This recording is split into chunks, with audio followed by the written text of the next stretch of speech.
this thing though, because we're kind of trying to dual screen it here. Yeah. I do not. Are you need to just- do it. So wait, question. If I What? copy and paste comments, is it better into the Facebook group or into this chat? We are live, by the way. Okay. But yeah, just go ahead and do it into the group chat. Okay. All right. Why is it what? That was weird. That was, I don't know. All That's right. just real weird, man.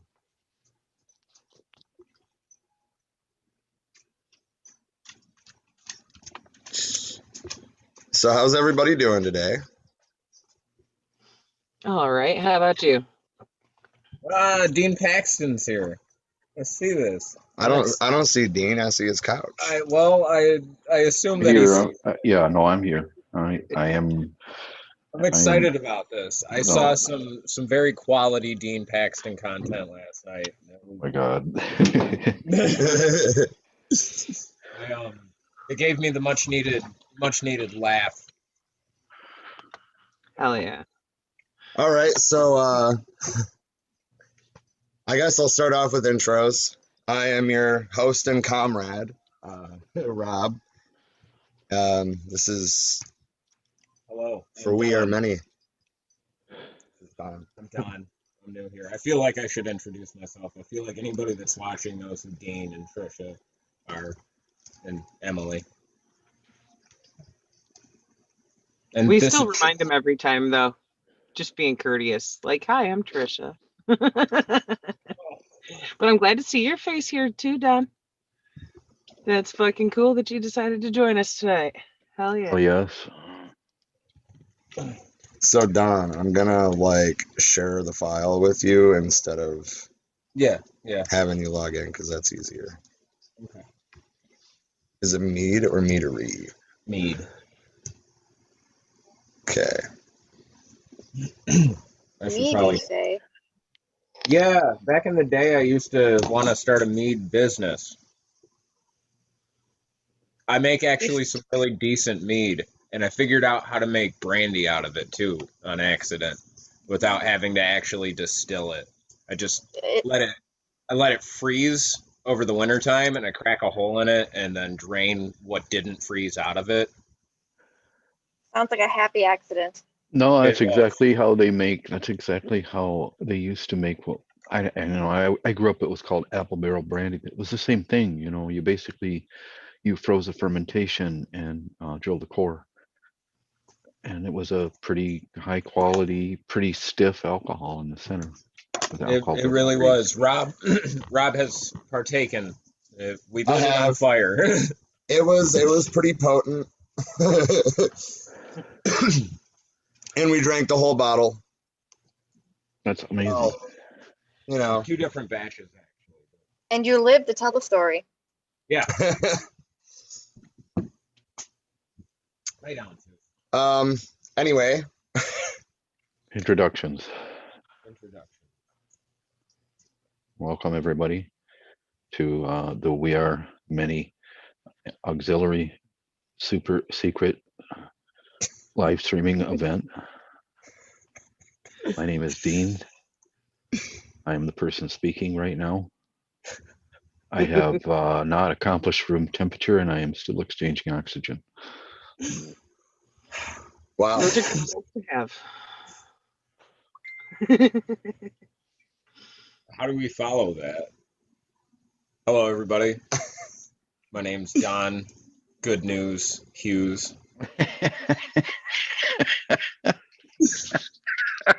I love that. I can't tell you how much I love that. Good news. We drone striked another school in Afghanistan. That's not real. I'm sorry. It was just a very dark joke. I'm a vet. I feel entitled to make those dark jokes. I'm probably not, though. I think it's fine. I have also not achieved room temperature and am still exchanging carbon for oxygen. Well, I haven't achieved room temperature, but neither has my RV. So, hey, balance.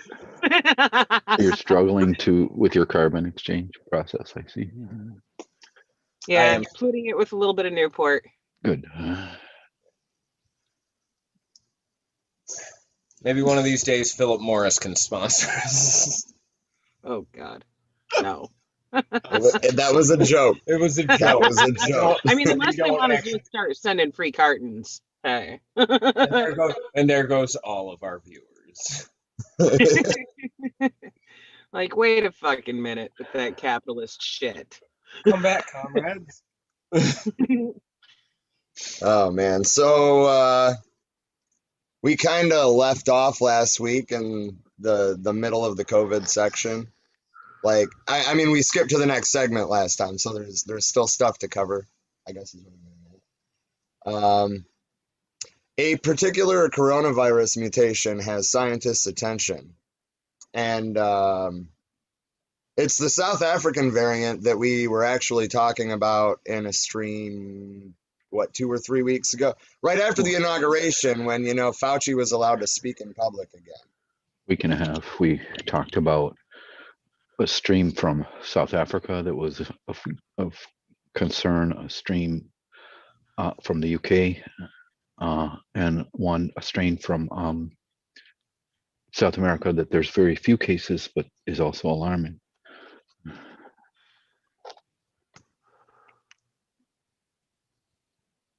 I'm reading some of the notes because I'm going to be honest, I've been going through it and haven't really put a lot into helping you guys with this podcast.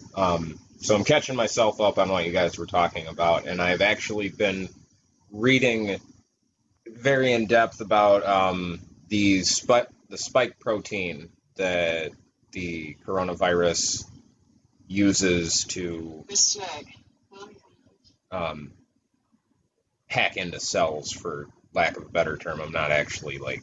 Hi, Austin. Hi, Natalie. I'm glad to see that we definitely have some familiar faces in the comments. This is like the third week in a row that both of them have been here.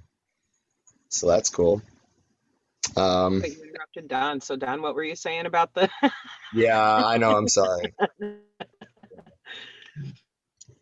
No, what I was saying is I was reading up on it. One of my medics from the unit I deployed to Afghanistan was explaining in depth to me how the vaccine is supposed to work and how they're hoping to basically, and this is again coming from just an uneducated combat vet,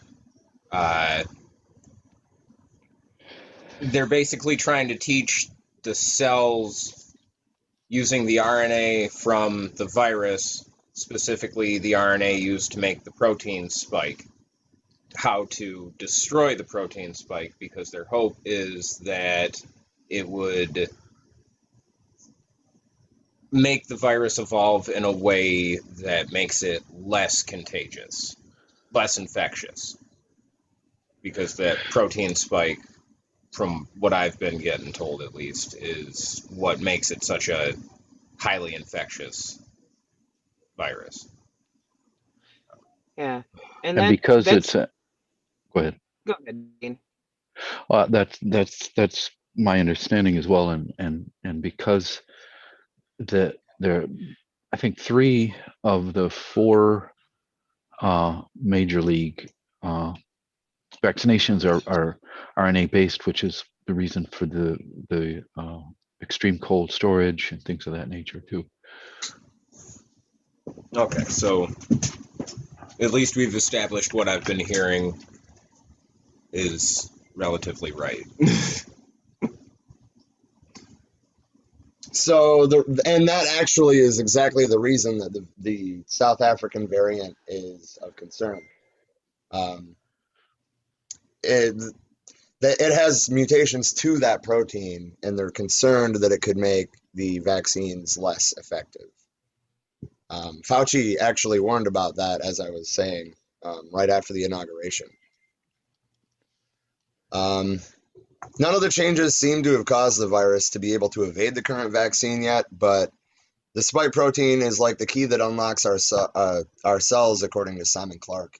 He is an associate professor of cellular microbiology, Jesus Christ, at the University of Reading in England. If you have mutations on the spike protein, it could make that key work more effectively, or it could change the structure of the key ever so slightly so that it can still gain access to our cells. And now antibodies can't bind to it and stop it from working. We have a couple new people in the chat too. Osama Bey and Robert Williams. Hello, welcome. Hey there. Thank you for joining us.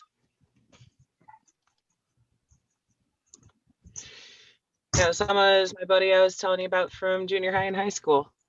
Oh, We were nice. just having, interesting conversation with some fellow Grand Blancers that were Trump supporters. That got interesting. What's very interesting, speaking of Trump supporters, all of the ones up here, this far north, all of them still have their flags up. Yeah, dude, from like Standish to here, like every other fucking house has a Trump flag. And on it gets deeper the further north you go. Yeah, So we're there's the talking neighbor at next door over least, that has theirs flying, and I kind of want to yank it down and shit on it or something. so we're talking at If you're- least what, at least 500-600 people in the world left.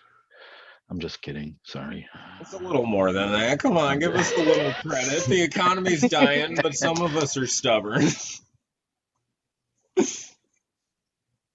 The next piece is talking about how the road to herd immunity is, not as cut and dry as simply vaccinating. We talked about that. We talked about that 3 shows ago. Well, yeah, you brought that up, but I was just pointing out that It's interesting. I'd love to have something more substantive besides that, because my information is pieced together from disparate sources. I wish somebody, and they don't want to, because this is a very controversial subject. Nobody really wants to stick a stake in the ground. They will go so far as to say is what it might look like, right? Right. So Lauren Ansel Myers is a professor at the University of Texas who directs its COVID-19 modeling consortium. She says that the idea of herd immunity is that after enough people have been infected or vaccinated, the virus will start to subside on its own, because there's just not enough susceptible people left to infect. For anybody who didn't know what herd immunity is, it's not simply a moment where the virus goes away, but it marks at a point where cases gradually diminish. We're a long way off from, hello, Trisha's door. Knob. Sorry. My dog knocked it over. The way your bag's moving, it looks like there's a Yeah, see, puppy here wants my attention. Yeah. So he went on to say there are a lot of complexities with this pandemic that make herd immunity a little bit more complicated and possibly elusive concept. And then a couple things that I wanted to point out is that multiple people have already had COVID twice, including Maynard from Tool. He had it in February 2020 while Tool was still on tour, and then he had it again in December. Pardon me. Well, just quickly, I will remind people that Maynard is a notorious Gen Xer who cannot say a serious word. I'm also from that graduating class, so just take everything Maynard ever says or does as it could be shtick. I'm just saying. I'm not saying he didn't have it. I'm just saying, when considering Maynard, if he has a viewpoint that makes you mad, or if he says, if you're not like, wait a minute, Maynard, damn it. Remember, almost everything they do, you can't really take too seriously. So I read that too, and I believe him, because I'm not saying he didn't. I'm saying I'm saying what a fucking bonehead. Don't go get COVID twice.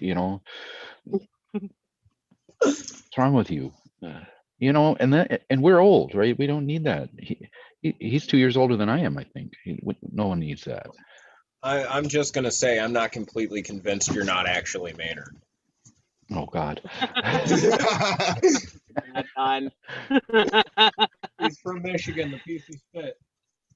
Yeah, and we served very closely. Actually, we missed each other in the military, in some of the same places by just a year or two. You know. It's Wow. wild. Zeus.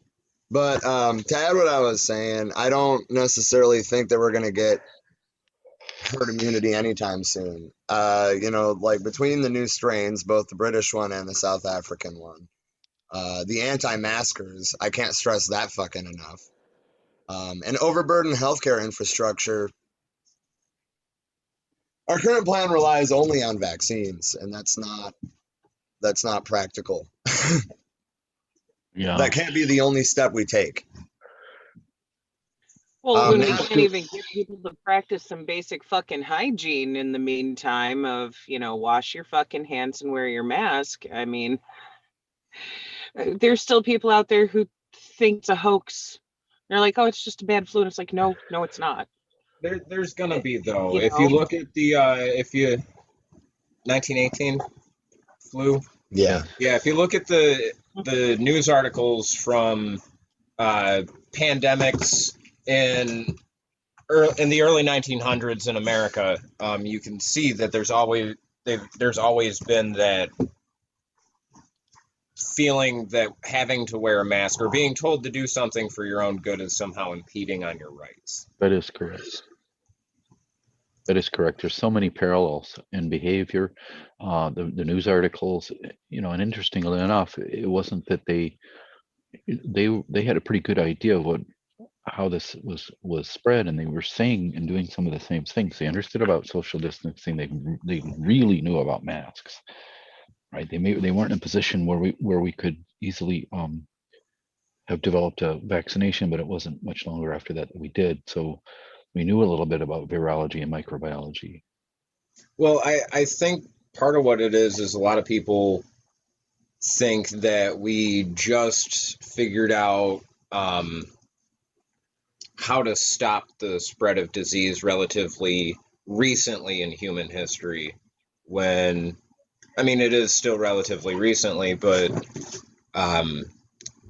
priests in the Roman Catholic Church were figuring out how to stop bacteria and viruses from spreading by wearing masks during the plague.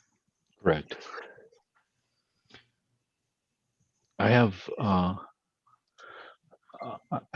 something to share just quickly, just to show you.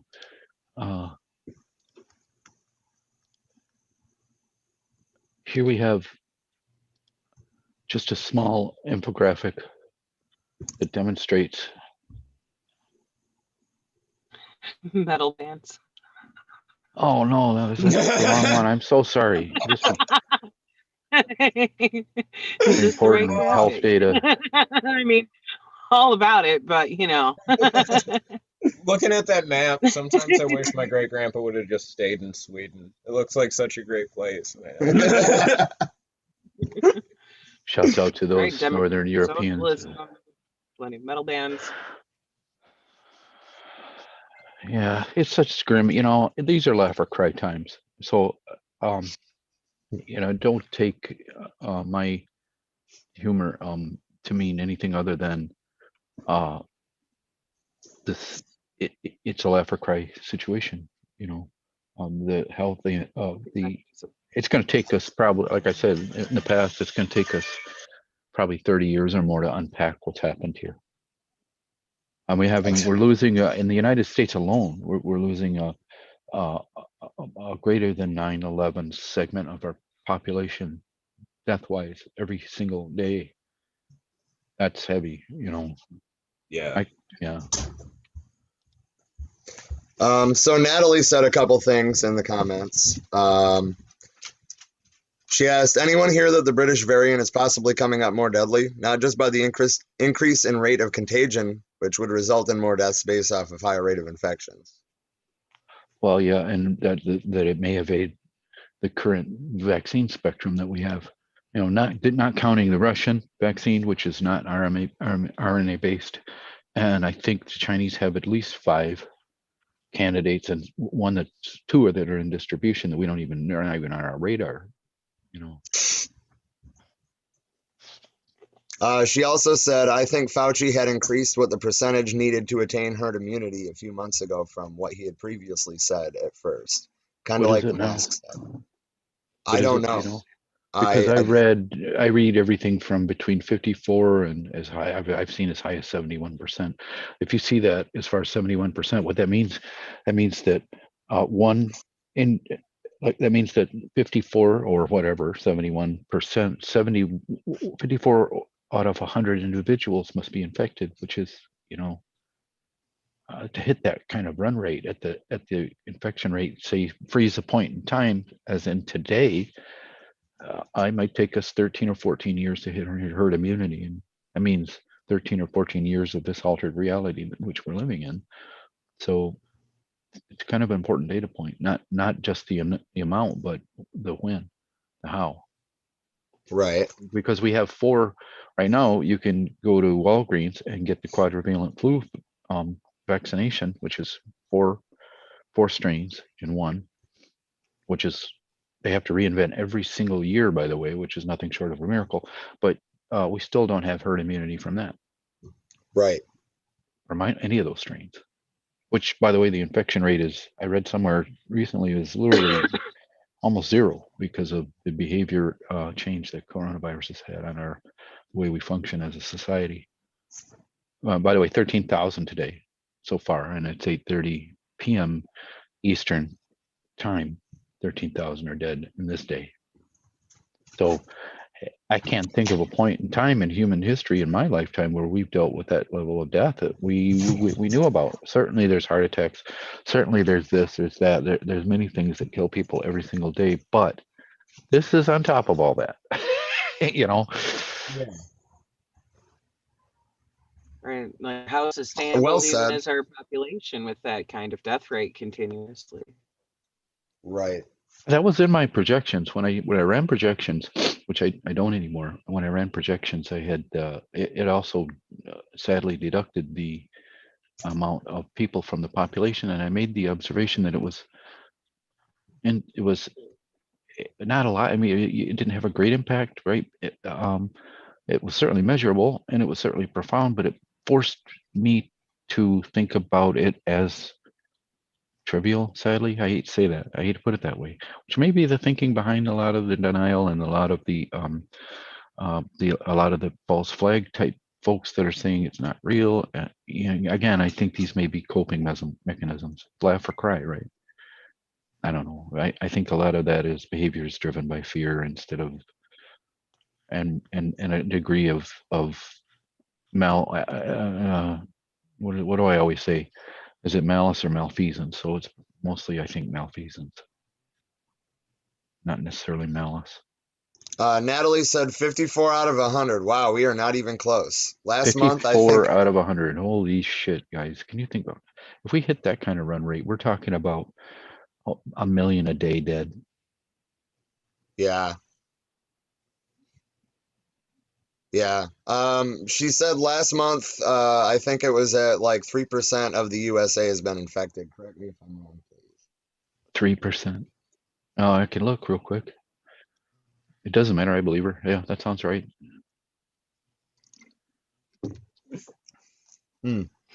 So, Johnson said, won't it always mutate so herd immunity is almost impossible? Pretty much, yeah. I mean, look at how quickly it's already mutating.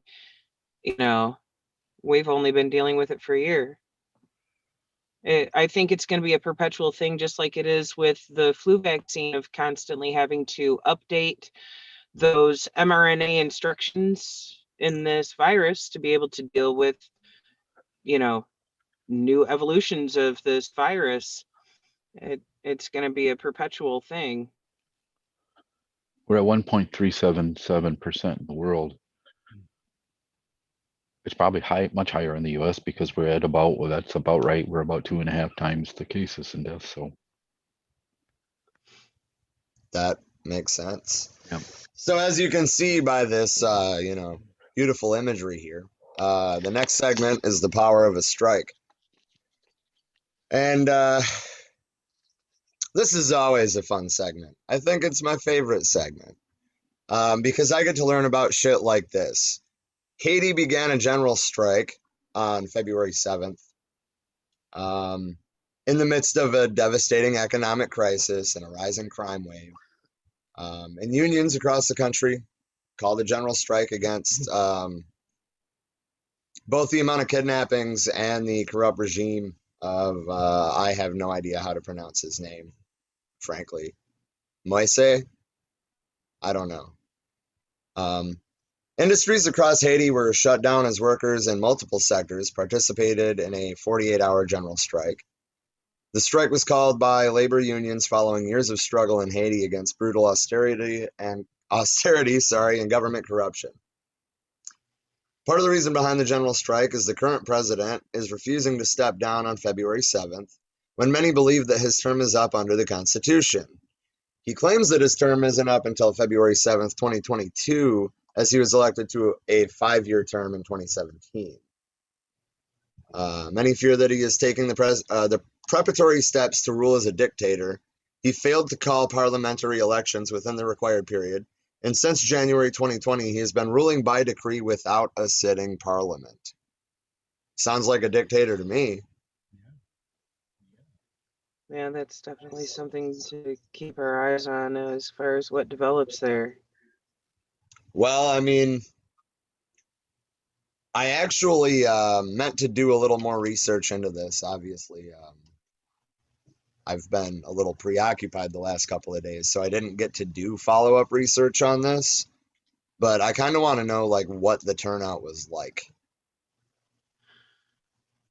Right, and how exit polls, if they're doing exit polls there, how those would actually compare to what was published as, the votes there. And I mean, I believe that this dude won the election, but the thing is he's trying to say that his term is longer than the Constitution allows. That and what the fuck, Parliament? Well, right, but I mean, the way that their system people. functions, he's supposed to hold parliamentary elections. He's supposed to call for them, and that didn't happen. So I don't know why their system didn't have checks for these, and I'm sure that they're going to focus on that in the future. But I really want to know what happened in terms of turnout. What did people do? Because, like, this article was from the day that it started. Yeah. Yeah, I'm seeing he was supposed to step down a few days ago. So he's a little late in that already. Man.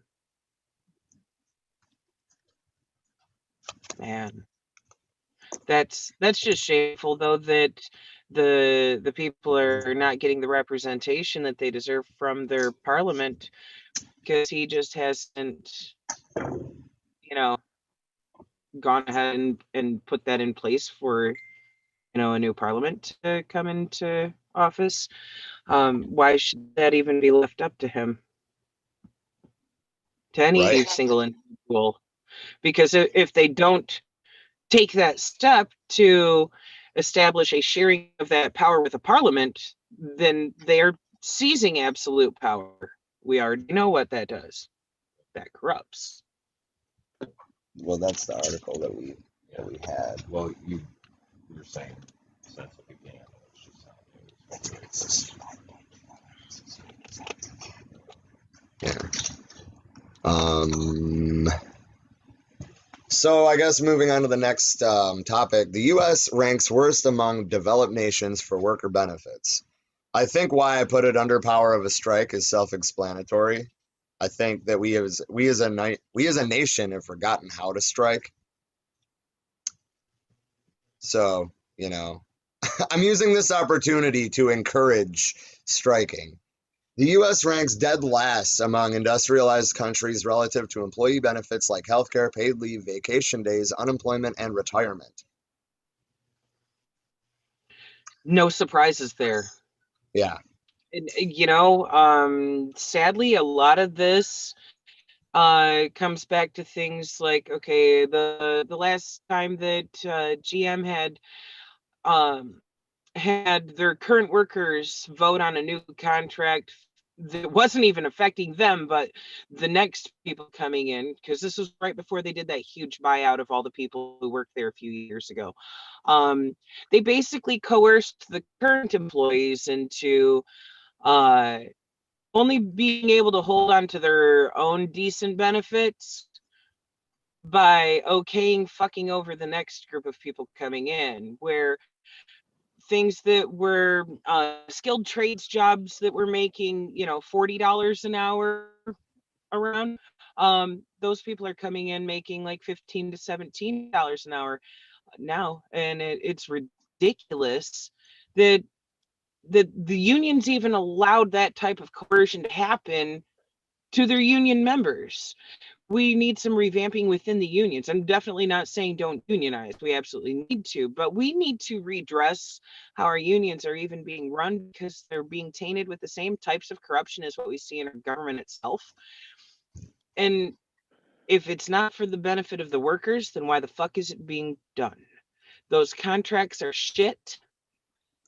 When you can coerce people and go, basically the only way you're going to keep your benefits and your retirement and decent pay until we buy you the fuck out and tell you to just retire already because we're tired of paying a decent wage, and the only way you're gonna keep any of this is by fucking over the people who replace you, there's something wrong with that. The next group of incoming hirees shouldn't have had to be held to that, especially when these are jobs that require college degrees and shit. Like, they're starting at less than a living wage. They're starting at less than what my dad was making there in the early 90s. Yeah. Right. Well, I mean, quite frankly, if they can take when I was in the Army, to pay my GI Bill, what the government did was they took a set amount of money out of my check twice a month, and they would match that dollar for dollar, and it pays up to a bachelor's degree. If the government can do that for American soldiers, we should be able to do that for every American citizen. Don, do you remember how much that amount was? I don't remember how much that amount was, no. Yeah, okay. When I was, for us, it was the same. It was monthly. And I think it was less than $100. I could be wrong. And I'm not saying that to say that. So it's a small commitment for a nice pool, right? Yeah. Right. But I'm not saying that to say that if they did that, they could afford to pay people less. I'm just saying a good place to start would be to make it to where people aren't going into generational debt to go to college. Correct. So, and that my specialty has never been finance. In fact, I'm the worst possible person to manage any form of money in any way. Oh yeah, I'm an artist, a freelance artist. Well, then exactly. But I do note that the World War I and II generations were particularly effective in this era, in which they set up pension funds. They even set up neighborhood and block clubs that invested and created pensions. And these mechanisms rapidly grow to a substantial enough size that it's almost irresistible for the MBAs to keep their hands off. So anyway, small observation about that. So we were actually having a similar discussion today about the World War II generation. Yes. Yes. Rob wants to. So the Czech Republic, Latvia, South Korea, and Mexico joined the U.S. among the least 5 generous countries. Now, keep in mind that means that we came in dead last in every one of those categories, behind the Czech Republic, Latvia, South Korea, and Mexico. USA. Denmark, the Netherlands, Finland, Sweden, and Switzerland were the top nations. And all of those countries have very worker-friendly labor laws, which are completely non-existent here. And they have very high union membership. Some of them actually have mandatory union membership. This isn't a coincidence. Right. It's one of those things that goes hand in hand with the other social programs that they have in place as a safety net for their people. They give There's a shit another about their data people, point about that. and without the people, they're nothing. Back to the metal. Back to the metal. Yes. But Osama and Natalie were both pointing out a few good things here. Osama pointed out that a lot of these people that are getting hired in for manufacturing jobs and whatnot here in the United States are on temp status for like the first couple of years, which automatically, does cut down, if not completely remove your access to benefits. And Natalie pointed out that we need to get rid of the right to work laws. We really do, because it's not right to work. It's right to exploit the fuck out of somebody's work. Yeah, and it's right not to your work right. for less. It's the capitalist right. It's completely fucked. I've been against that ever since it first popped up here in Michigan. I went, what the fuck is this? My right to work for less? Exactly. I don't need that. Well, Michigan was already, at that time, Michigan was already an at-will state. I think that turning Michigan into a right-to-work state was a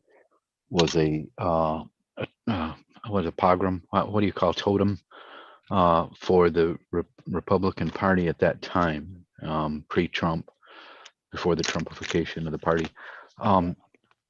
You take the birthplace of the modern workers' union, and you do that to it.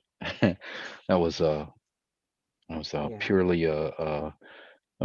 purely some serious anti-labor flex, and it's getting worse, right? As we brought up last week, Rob, I think you brought up the topic of Nevada considering allowing corporations to establish their own governments, etc. It was Austin that brought that up. Oh, Austin brought up. Thank you. Yeah, it was Austin. You're right.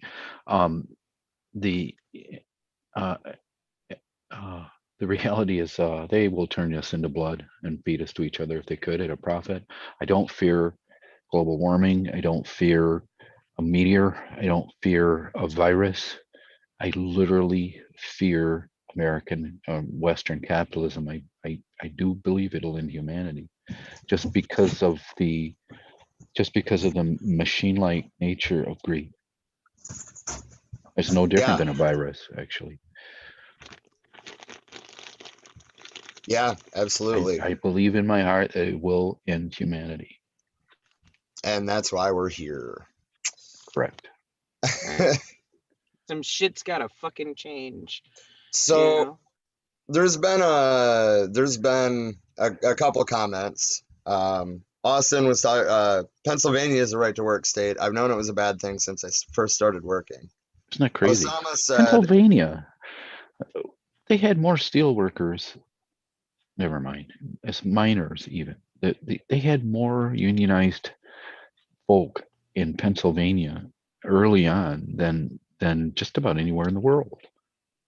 Right. Pennsylvania labor unions were staggeringly huge. Everybody, it's crazy.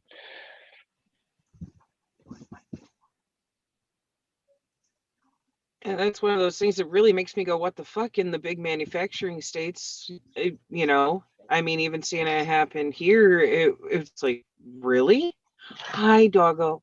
But, I was shocked that so many people voted for, stuff like that to even get put into place. It still shocks me how many people who are actually in the unions who vote against their own better good, voting Republican, and end up, What's the latest? What's the latest on the Google union? Does anybody know?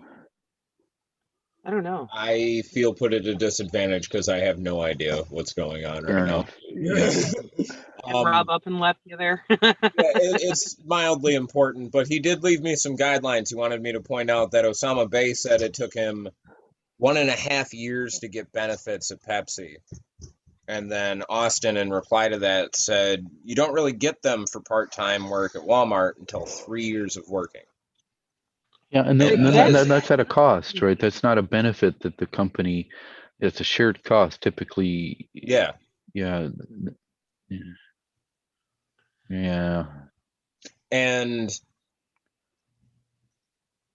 from my unique perspective in a very, very small part of Michigan, where Walmart is the #1 employer in my county, when Walmart moves in, they get to set not only the prices of the goods that are bought in the county and the quality of the goods that are bought in the county in this situation, they also set the standard for pay throughout the county, Which ain't shit.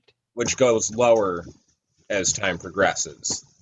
Before Walmart moved into Iosco County, the factory jobs, you would get a factory job out of high school and you could expect to get substantial raises after 90 days, a year, 2 years, things like that. Kind of like how they did pay raises in the Army. You're probably getting your benefits after them first 90 days too. That depends on if you're actually like working through the factory or working through a temp agency. But now that Walmart is in and they're setting the pay rate for a majority of the county, we've noticed that the rate of pay raises in factory work has in fact decreased. Yeah. So the comments about temp work really tie into the next piece. Ford is promoting almost 400 UAW members in 5 states with more to come.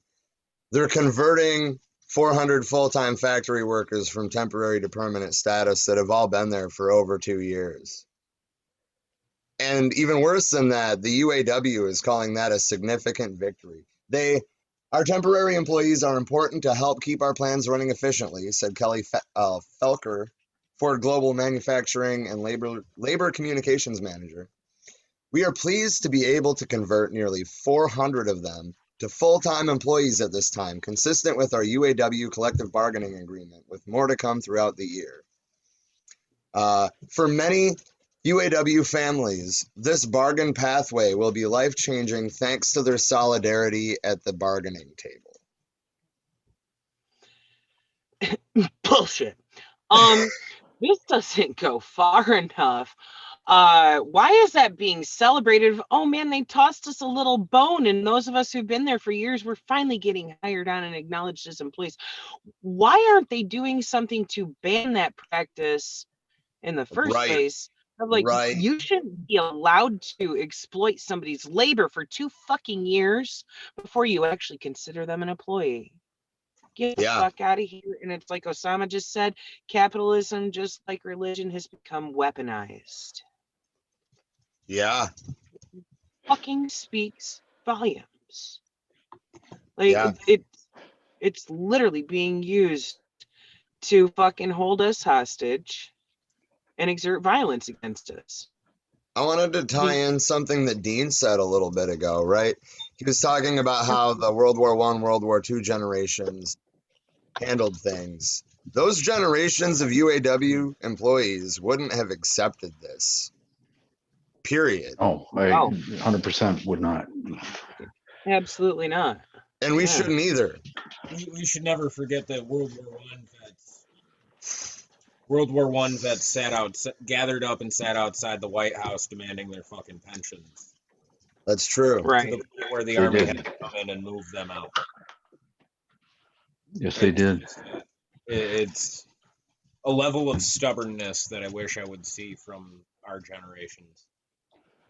Absolutely. Oh. You know how quickly we could literally shut everything down with a general strike? I mean, we're seeing that. We saw that in India. We saw that. We're seeing that in Haiti.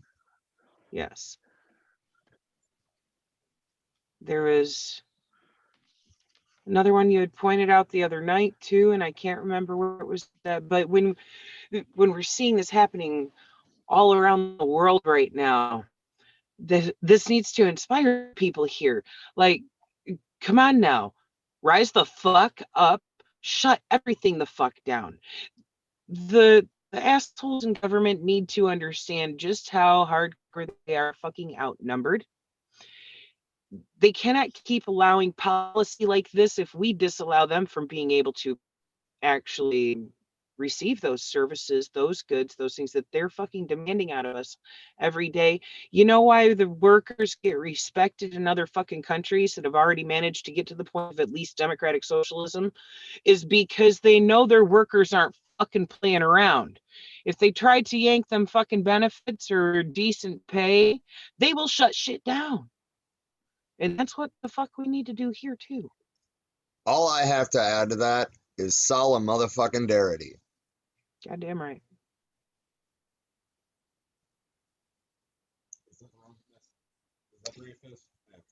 I see that Dean is showing us his kitchen again. Yeah, I might even end up at Walmart because I'm out of dog food. Huh? This might will take you this with will me. be a very good look into America during the day today. Well, that's the other thing. I kind of either go to the store very early or right before close. Yeah. Just because less people. So. Right. Oh, goodness. Osama just said the times of activism is left. We hold the power, we just don't use it. And yeah, I wouldn't say it's left as in gone altogether. It's been on fucking vacation, still snorting some of the cocaine from the fucking Reagan days or something. But, it needs to come back. It's starting to make a comeback. At least that's one good thing that we have seen growing over the last decade is more people are taking to the streets. And we need to see more of that across the board, as far as the shit that's happening for the right reasons, Right. Yeah. Yeah. Natalie said a general strike we need a large number, and in reality a amount of time that could hurt the employer. Damn right. Stack up on goods and food beforehand. Yeah, well, we all know what that's all about after dealing with the shit we have with COVID for the last year. Yeah, stock up your shit and go on strike. That's the thing. A lot of the strikes at workplaces that we've seen lately are lasting short periods of time, only a matter of days until they come to a consensus as far as what some like to call meeting in the middle. I don't call it that. I think it's compromising too fucking far. But I think she makes a very important point there to actually strike long enough for it to, make a bigger fucking impact. Like if you're not making your employer shit their pants, then you're not striking right. It's a big ask. Right? You can't collect unemployment. Most people are literally one paycheck from homeless. By It's a big design. ask. Quite. It would be a lot easier to do if we had a universal base income. I can't hear anything you just said, Don. I said, okay, sorry. Forgot that I gotta speak up and yell at Rob's computer. It would be a lot easier to accomplish that if we had a universal base income. Amen. That's part of why they fight against having a UBI, because they know it would empower people and make us more capable of actually standing up for our rights, because we wouldn't be solely dependent on trading our labor, our time, our skills, our fucking souls for some paper. You guys remember when?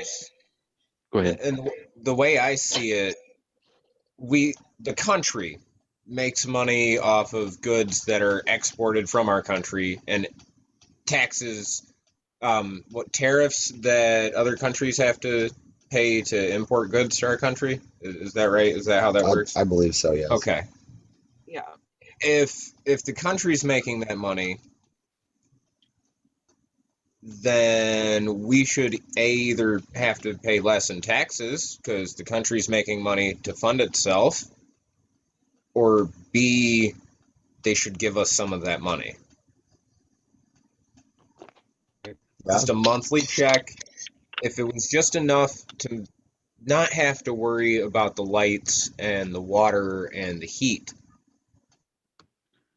Right. That's the and thing. where Like, it going to go buy food or pay for my medication. The quality of right. life We're not could go up in talking this about country. funds that would be saved up, stockpiled for a rainy fucking day or a vacation. We're talking about people who need money to be able to get basic goods, life needs, etc. You Yeah. know, there's no excuse for us having the enormous profit margins that we do in businesses, especially ones that have become more automated. And this is something we've touched on before and I feel compelled to touch on again, that if the business you're working at gets your hours cut, etc., because you made something become an automated system with, robots, computers, etc., handling a lot of the stuff that people used to, that doesn't mean the people should lose out on the income that was coming from those extra hours. No, that means that those people should be able to work that many less hours a week at the same pay or even more. Because again, seizing the fucking means, I don't give a shit what kind of business it is. If you are working in a place and you are contributing to the possibility of that business even existing, you should be a part owner. The profits should be shared equally amongst everyone there as a worker owned, fucking democratically operated co-op. There's no reason why we should have things like automation driving people further into poverty and still fighting over a scarce number of jobs when you got hundreds of people fighting over one position at motherfucking Taco Bell. Shit like that. Like, get out of here. Like, we don't need to create more jobs. We need to make the economy itself be a sustainable thing. There's no excuse for us being one of the wealthiest countries in the world with one of the highest levels of fucking poverty.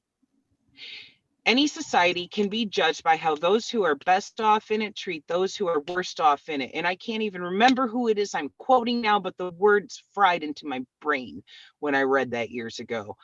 And it's one of those things that really puts things in perspective.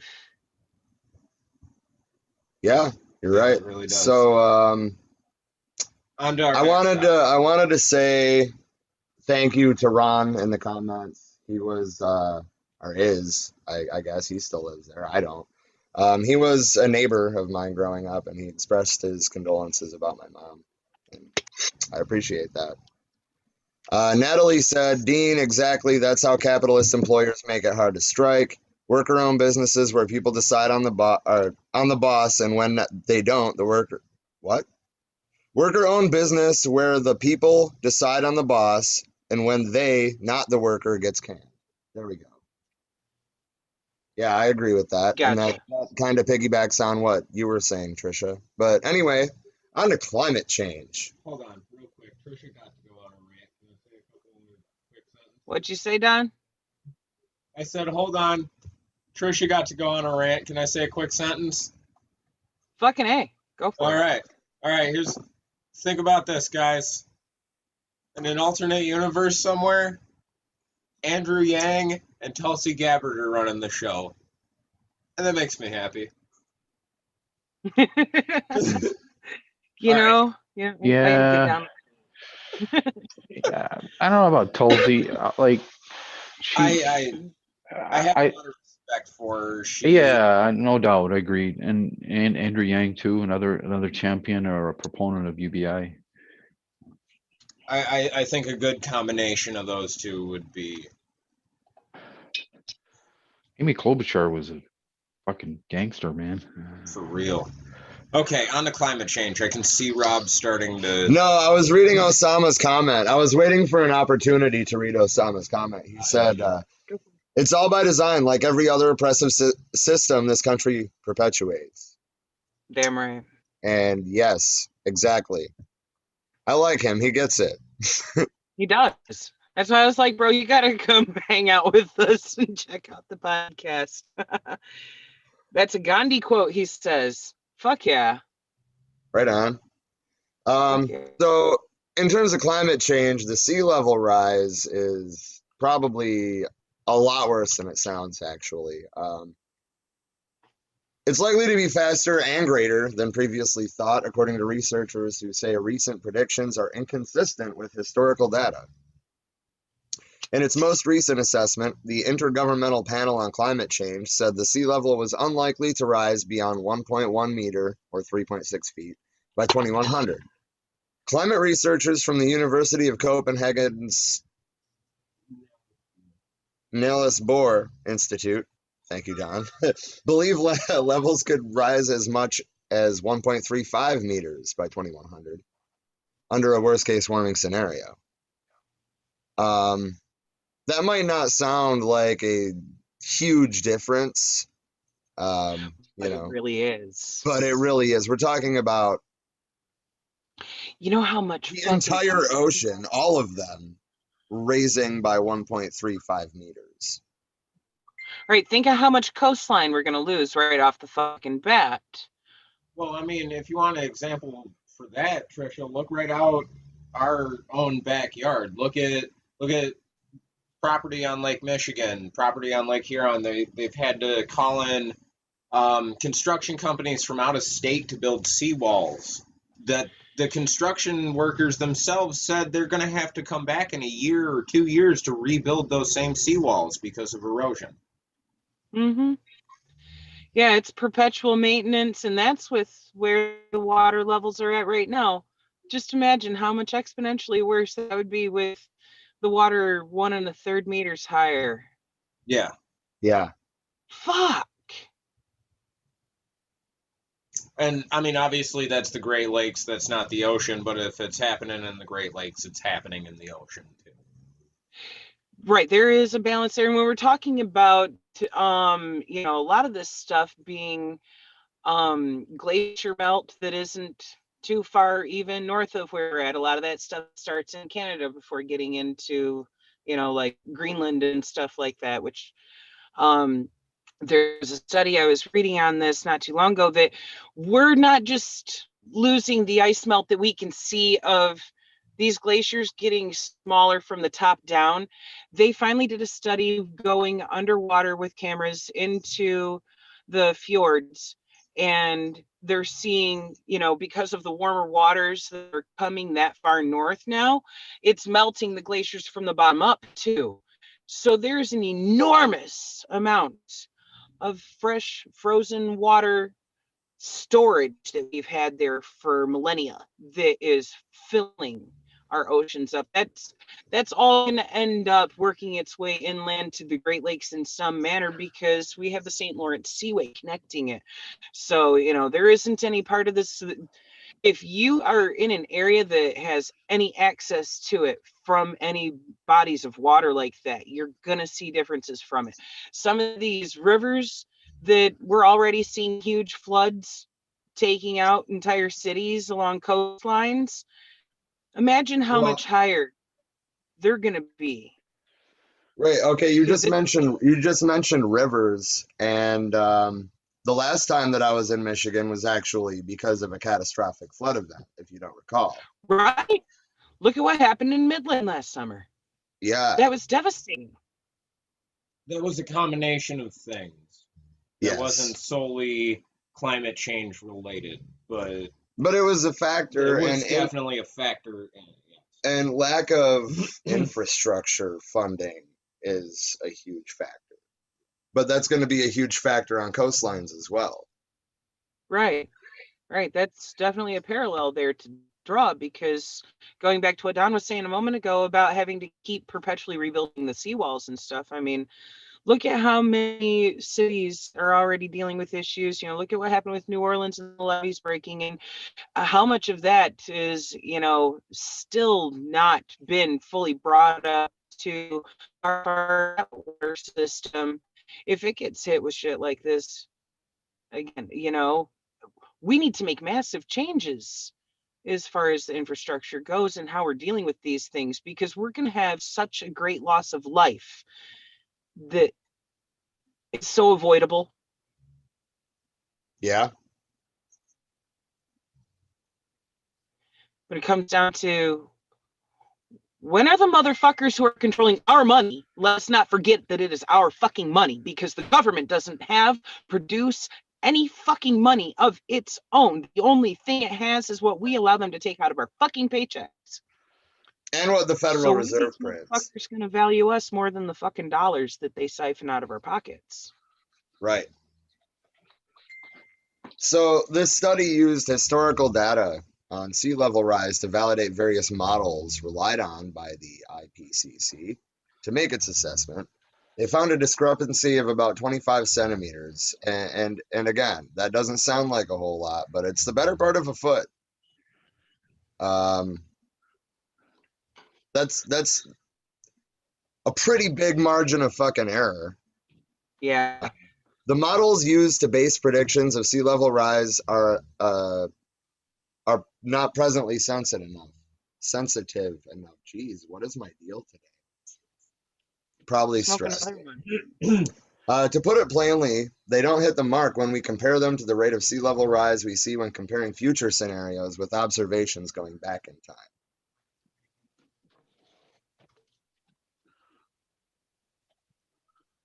Personally, I'm not too surprised by any of it. Governments focus largely on selling their policies as okay or acceptable. They don't want to tell us how bad it actually is, and yet they don't want to do anything about it either. Right, look at the washed down version of the Green New Deal that's being proposed right now, that it doesn't even make a dent in what the real Green New Deal would do. Right. As far as addressing a lot of this, when it comes to the policies they're writing, they're literally showing they don't give a fuck. They want to give enough to shut people up and make them think, oh, everything's great again now. No, we're not done. These things don't go far enough. They're not wanting to acknowledge the realistic facets of a global emergency that we really are looking at. And that right there is the big issue. It has become a political thing and not a humanity thing. Right. It's become partisan, and it's just become accepted that the Republicans don't believe in it and the Democrats believe in it.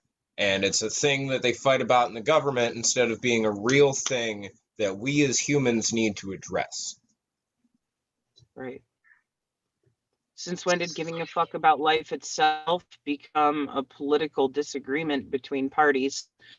Right. But when then again, when you're dealing with shit like both of them being as corporatist as fuck as they are.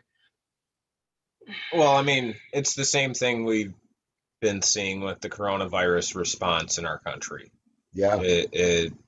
Everything nowadays just gets folded into left wing, right wing, instead of being looked at through a lens that can take away the politics and figure out, for example, with coronavirus, it was something that we're dealing with. It's something that we're dealing with on a global scale. All of humanity is at risk of this. And it's time that we start thinking about the rest of the tribe instead of our small portion of it. Well said. Absolutely. So Natalie said, I saw an article on that, and the house is about to be in Lake Michigan. The pictures were astounding and sad. The people are close to losing their homes, and while zero equity has no end there's no way anyone is going to buy those homes. And right. I mean, that being said, I do feel like, maybe the bourgeoisie should stop building their houses on coastlines, but let them, whatever. I mean, I know that there are actual, like, middle-class families that have houses on the lake, but my point, though, is that why would you build where it is not safe to build? Same question is, why is part of New Orleans below sea level? Right. They're literally dependent on those seawalls holding the water back. What was that, Trisha? They're literally dependent on those seawalls holding that water back. Right. And that's why Katrina was so catastrophic there. Mm-hmm. I mean, it's really fucking mind-blowing to me because I've been places like Key West where they literally continuously ship in rock and sand to keep building up the beaches, to keep erosion from washing half the fucking island away. Why is it they can do that in Key West, but we're not doing that for cities like New Orleans, of maybe build these areas up where they're high enough above sea level for it to at least be remotely fucking safer? Come on now, look at how much loss of life we already dealt with because of Katrina. This, again, it befuddles me. I mean, I'm personally of the mindset that they should never have built New Orleans where they built New Orleans in the first place. But it's not like we can go back in time and change that. So you are correct. We do need to be putting forth more effort if we're going to be living in places like New Orleans where it's in a bowl below sea level, right on the coast. Right. We need to put some money into infrastructure. Absolutely. Because the coastline there has changed significantly. New Orleans is a very historical city. I don't know exactly what year it was founded, but think about the difference that has happened in their coastline due to climate change in this very long period of time. Yeah. And for fuck's sake, you would think that even just because of its historical value alone, that people would be going, wait a minute, we need to preserve this. This is an important part of our history. So why are we not taking incentive to build up areas like that? I don't get it. I don't fucking get it. You have so many people living. Go ahead. Go ahead. You have so many people living. That's it. I was trailing off. Go ahead. All right, fair. I'm gonna start my goal back up. This is why we have 6 people watching. We appreciate all. So COVID-19 lockdowns cause cleaner air and warm the planet. Might sound like a weird situation, but and I think it's another example of them not wanting to admit to us how bad the problem actually is. Because, you would think, well, if we clean up the air, isn't the problem just going to go away? No. It's a brief effect of a long-term problem, but even if we clean it up right now, the planet is going to continue to warm before it cools. And I still think that COVID lockdowns have shown us that we are capable of enacting large changes to the amount of emissions. I mean, I would say it was less here than it was in other countries, but we saw significantly cleaner air all over the globe during the coronavirus lockdowns. The reduced societal activity related to the pandemic affected emissions of pollutants in ways that slightly warmed the planet for several months last year, according to a new study by the National Center for Atmospheric Research, or NCAR. There was a big decline in emissions from the most polluting industries, and that had immediate short-term effects on temperatures. Pollution cools the planet, so it makes sense that pollution reductions would warm the planet. Okay, so that goes back to climate change being a multifaceted issue. It's not as simple as the planet's getting warmer. that is the truth, but it's also a very much an oversimplification. Yes. So without the emissions in the sky reflecting the sunlight, okay, the planet is actually much warmer. So the amount of pollution that we have in our air is kind of slowing things down to a point where they can pretend like it doesn't matter until it's too late, which it might already be.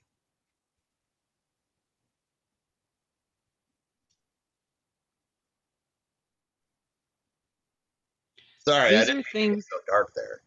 You know, what I'm about to say is going to sound kind of strange at first, but one of the cool things about not having any formal education and any little piece of paper I can hold up and put my name to is the fact that I can get away with saying things like I'm about to say. I would really like, at one point, if ever possible, to have Randall Carlson and Graham Hancock on here to talk about the research that they've been doing into it kind of ties into climate change. It talks about the way that the climate changed during the last ice age and before the last ice age. And I watched an interview with them where they both talked about it, and it really put some things about climate change for me into perspective. For example, like it is something that is going to continuously happen on this planet no matter what. The climate is always going to shift slightly. And we can see that from core samples from ice shelves in Greenland. But I think you are right. We do need to accept the fact that we are playing a major role in this. Anyway, I'm sorry, guys. So Osama said, look at who inhabits New Orleans. That is a very fucking good point. It's a poignant example of some systemic racism fucking showing itself there, that they're not getting the funding they need to address those things. Right. And what happened as far as the response to the hurricane. Right. He also said, COVID lockdown has mistakenly shown us that we can make changes in everything we do. Jail, prisons, working from home, emissions, etc. We can become way more efficient, and we just learned that over the past year. Absolutely. Welcome back, Austin. You're saying the lockdowns were eye-opening in that short amount of time. Really was, because I mean, look at how much more efficient we've been able to make so many things. Of, hey, look who all can fucking work from home and have a more flexible schedule and be able to, still have a fucking life. People who used to have to sit in a fucking office or whatnot all fucking day long, now they have options there. There's so many things that even just that alone, that one example of people working from home, that's cutting down on emissions. People aren't driving all over the fucking place to work. Why don't we do more of this? This gives people more freedom, more peace of mind. I, for one, can say that, I have far more peace of mind being able to work from home than in any facility with, the dynamics are totally different. These are things that improve life, to be able to, shift these things, and it improves it across the fucking board. Indeed. It's having an impact in not just our own lives, but in life in general on the planet. That's something we need to carry with us when it comes to how we redress whatever the fucking normal is they want to call this shit. The old normal wasn't all that fucking great anyways. Sometimes shit needs to be broken in order to be put back together in the right order. Right. Temperatures over parts of Earth's land surface last spring were about 0.2 to 0.5 degrees warmer. That's Celsius, by the way. Than would have been expected with prevailing weather conditions, the study found. The effect was most pronounced in regions that are normally associated with substantial emissions of aerosols, with the warming reaching about 0.7 degrees over much of the United States and Russia. The study highlights the complex and often conflicting influences of different types of emissions. While aerosols tend to brighten clouds and reflect heat from the sun back into space, carbon dioxide and other greenhouse gases have the opposite effect. Despite the short-term warming effects, Gettleman emphasized that the long-term impact of the pandemic may be to slightly slow climate change because of reduced emissions of carbon dioxide, which lingers in the atmosphere for decades and has a more gradual influence on climate. Aerosols, which were the focus of the new study, have a more immediate impact that fades away within a few years. So, and the fact that carbon dioxide, for example, stays in the atmosphere for decades is exactly part of the concern on whether or not it's too late. That being said, even if it is too late, we still need to do something.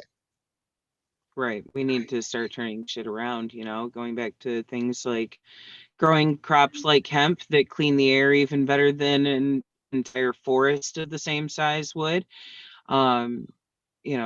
There's that we can change how we are operating and at least unfuck it a little bit. Damn. Amen. I mean, this is stuff I remember my teacher telling us about in like 4th and 5th grade. We were digging deep into climate change even then. And I mean, we're talking 1991, 92, for when I was in 4th and 5th grade. I know, I see Don laughing there like, No, you were Mom's- baby. You're missing that Mom is standing in the background laughing at you. Yeah. I'm just saying, like, we have been fully aware of our need to make these changes for so fucking long. And again, it became a politicized issue instead of being about life itself, of people wanting to argue over whether the science is legitimate or not. Good Hi, evening, Mom. children. How's it going? I'm taking over. Go for it. Well, good. Well, good. Trisha, let me back up and clarify, baby girl. As I am definitely older than all y'all. Maybe not Dean. Dean is. Dean looks up like what? But, if not older, at least close. We knew about all these changes probably as early as Dust Bowl years. The changes were not priority because they weren't immediately harmful. They got pushed to the back burner. When I was a little girl, we had this thing that y'all now call 420 that actually was Earth Day. Yeah. We were recognizing then, and for those of you that never heard of somebody, his name is Pogo, and he's a possum. Children, go look it up. And get back to me when you find the right answer. He told us, even then, that we needed to fix this. It never became priority because the people that were screaming about it were us hippies who had really weird parents that recognized the physical science of, if you pour enough salt on the damn road, it's going to go into the river. You put enough salt in the river, it's going to kill the fish. And the whole science of that, destroying that ecosystem, which then proceeds to destroy all the rest of it. So Ron that used to, well, he still lives down the road from where I grew up, a few houses down, said Walt Kelly would appreciate the mention of Pogo Possum. Yes, he would. Yes, he would. Um, it never became serious because we instituted things like the Clean Air Act and the Clean Water Act, and we were taking steps, not nearly to the extent or to the depth that we could have and that we needed, but as long as they kept the general populace appeased, who cared? Precisely. Like Osama said earlier, it's a pacifier. It is a pacifier. Those of you that are in the state of Michigan, look at your deposit bill and what that was originally intended to do. While it has cleaned up the trash that we see on the side of the road in terms of the pop bottles and the beer cans and the beer bottles and those things, it has not been pushed far enough to allow it to really mandate change. Right. Like other states like California have returns like that on everything. And Glass, that, you name it. that originally was the debate. I was in late high school, early college when that law went into effect. I had the opportunity to sit down with some then current political operatives, we'll call them, and discuss that, like the way you put as that. well as some then sitting congressmen, and discuss what needed to happen. The compromise was issued that, well, we'll start this. At least this is the step. Unfortunately, that step became the pacifier. Oh, well, we did this. We're better than this and that and thus and so. Even Still though we didn't go far knew enough. it wasn't far enough. It didn't affect the change and the momentum that needed to be affected. And we're seeing that. I'm damn near 60. I ain't got a whole lot to be able to time frame to change. All you children have to do it, because if you don't, your grandchildren won't be living on the earth. Right. Won't have the option. It's So we have a couple compounding. more comments. Ron said, "We have met the enemy, and he is us." It's in quotes. He didn't say who the quote was, but Quote was Pogo. Oh, that And makes sense. And Osama found Pogo and sent a link. very good. Yeah. I'm pulling it up right now. Nice. Natalie said, "I remember Al Gore's first book, and I don't remember anyone in my circle believing it. I was trying to debate it, but couldn't really research much as it was the library or nothing." I don't know how old Natalie is, but if it was library or nothing, I'm guessing it was pre-internet.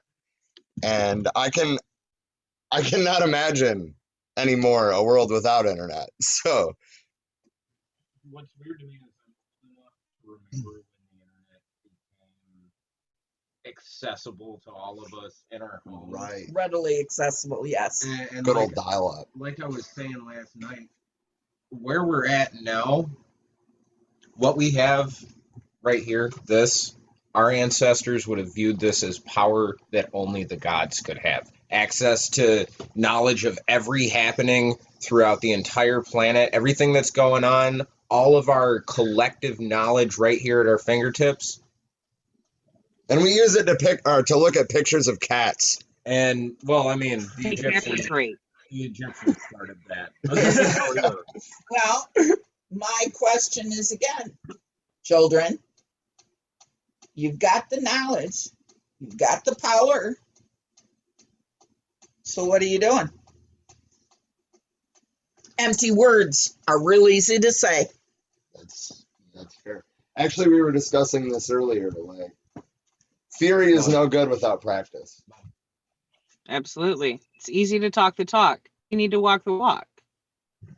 Actually, when we get to the mutual aid section today, we're talking about how to start a mutual aid group, and I'm actually going to, well, I'll bring it up now, but I'm going to propose starting a mutual aid group. It doesn't matter how small it is. I mean, if you help one person by yourself, that's still mutual aid. It's still making a Solidarity, difference. not charity. Absolutely. It's community. But Trisha, you already said this. We need a Green New Deal in the U.S., and we don't mean like AOC's Watered down shit. watered down Democrat bullshit, like the Green Party Green New Deal. And not only that, we need a global Green New Deal. The Paris Climate Accord is a start, but it's not enough. No, it's not enough. And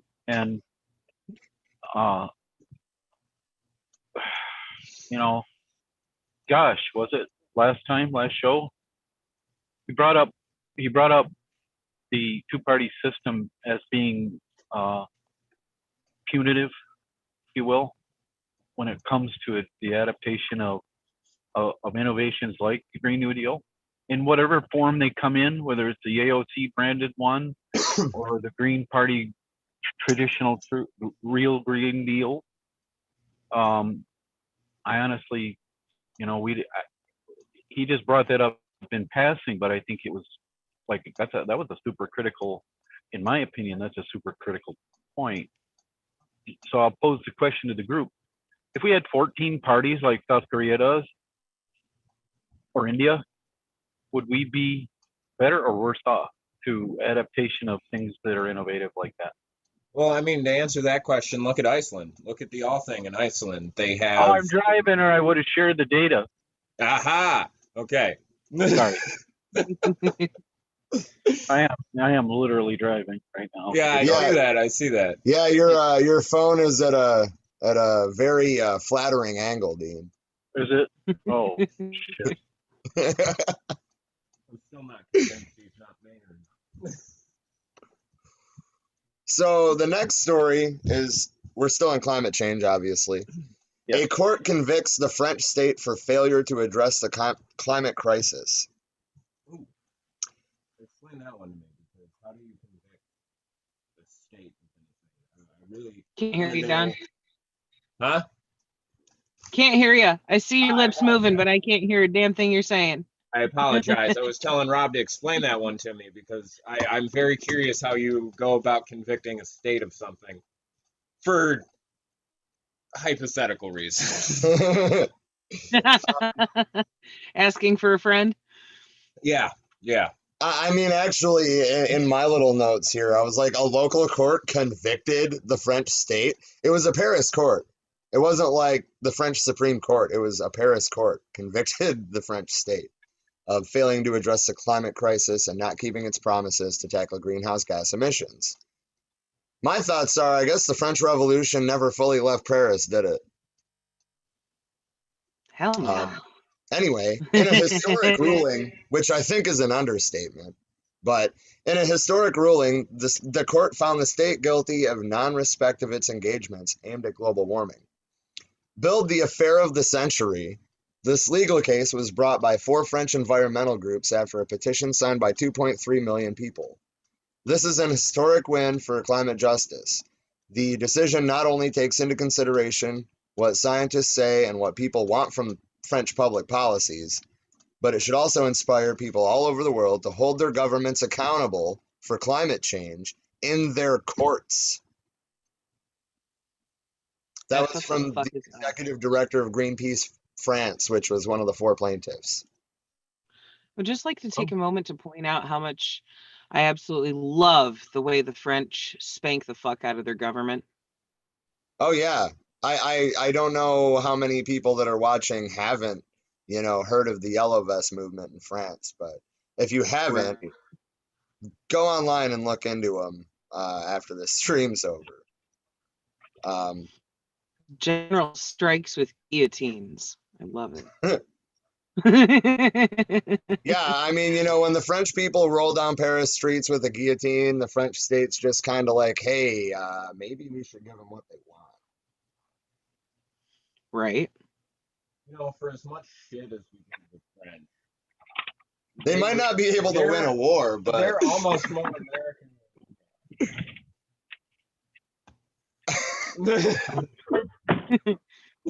Oh goodness.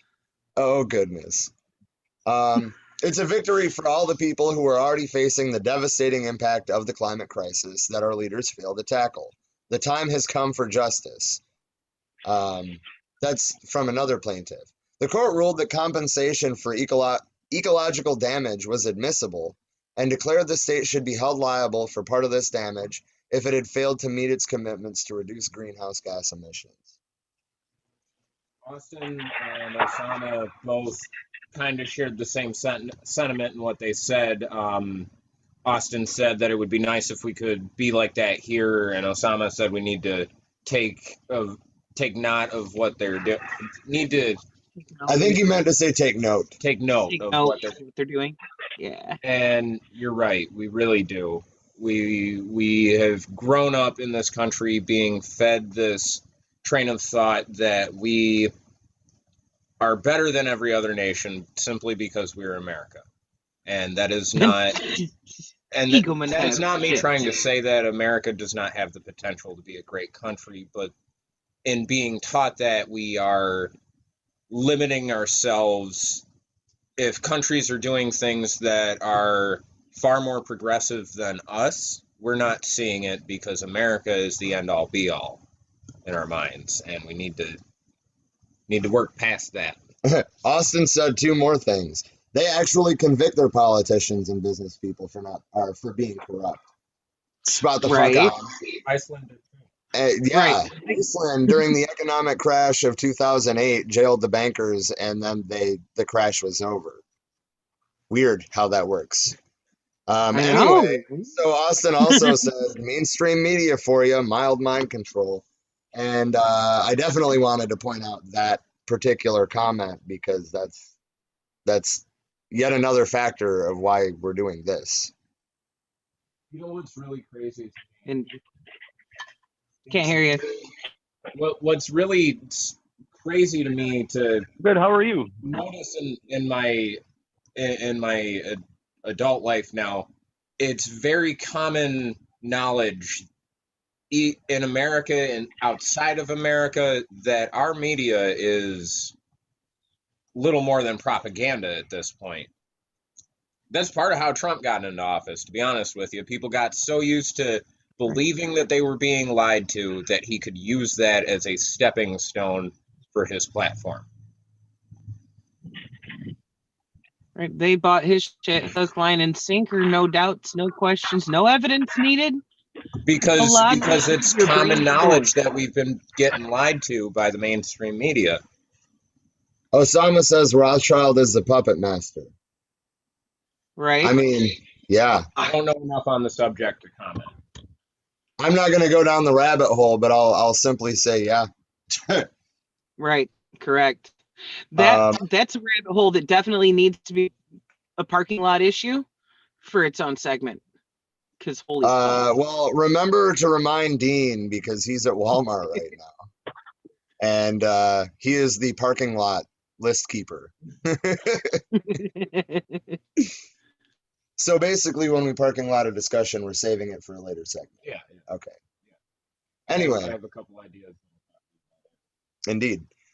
Wednesday's judgment was hailed as revolutionary by the four NGOs, including Greenpeace France and Oxfam France, that lodged the formal complaint with the French Prime Minister's office in December 2018. When they received what they considered an inadequate response, they filed a legal case in March 2019. So basically, the state tried to ignore them, so they were like, all right, see you in court, you piece of shit. Anyway, France's greenhouse gas emission dropped by 0.9% in 2018 and 19, when the annual drop needed to reach its targets is 1.5% until 2025 and 3.2% afterwards. I mean, and those standards are too fucking low to begin with. And then the French state is not even coming close to what they're supposed to be doing. In a written defense, the French government rejected accusations of inaction and asked the court to throw out any claim for compensation. It argued that the state cannot be held uniquely responsible for climate change when it was not responsible for all global emissions. But they're not doing their part. It doesn't matter. Trisha wasn't paying attention. Trisha was on her phone. I can see it. I can't hear you. What? He was talking shit. Yeah. Well, yeah, you can see yes, I'm talking on the phone to Emily in the group chat because she's. So you did hear me. So you did hear me. I heard phone and I'm like, what's that? Like, yes, I am on the phone. Osama said, send me the link for Zoom on that date. I would assume about the Rothschild rabbit hole. Absolutely. So scientists have solved a major climate mystery, confirming Earth is hotter than it's been in at least 120 centuries. At least 120 centuries. Yeah. Perhaps even the last 128,000 years. For those of you who don't probably maybe know how long a century is, because like we use these terms, but they don't necessarily make sure we remember them throughout school and whatnot. 12 centuries is 1,200 or 12,000 years.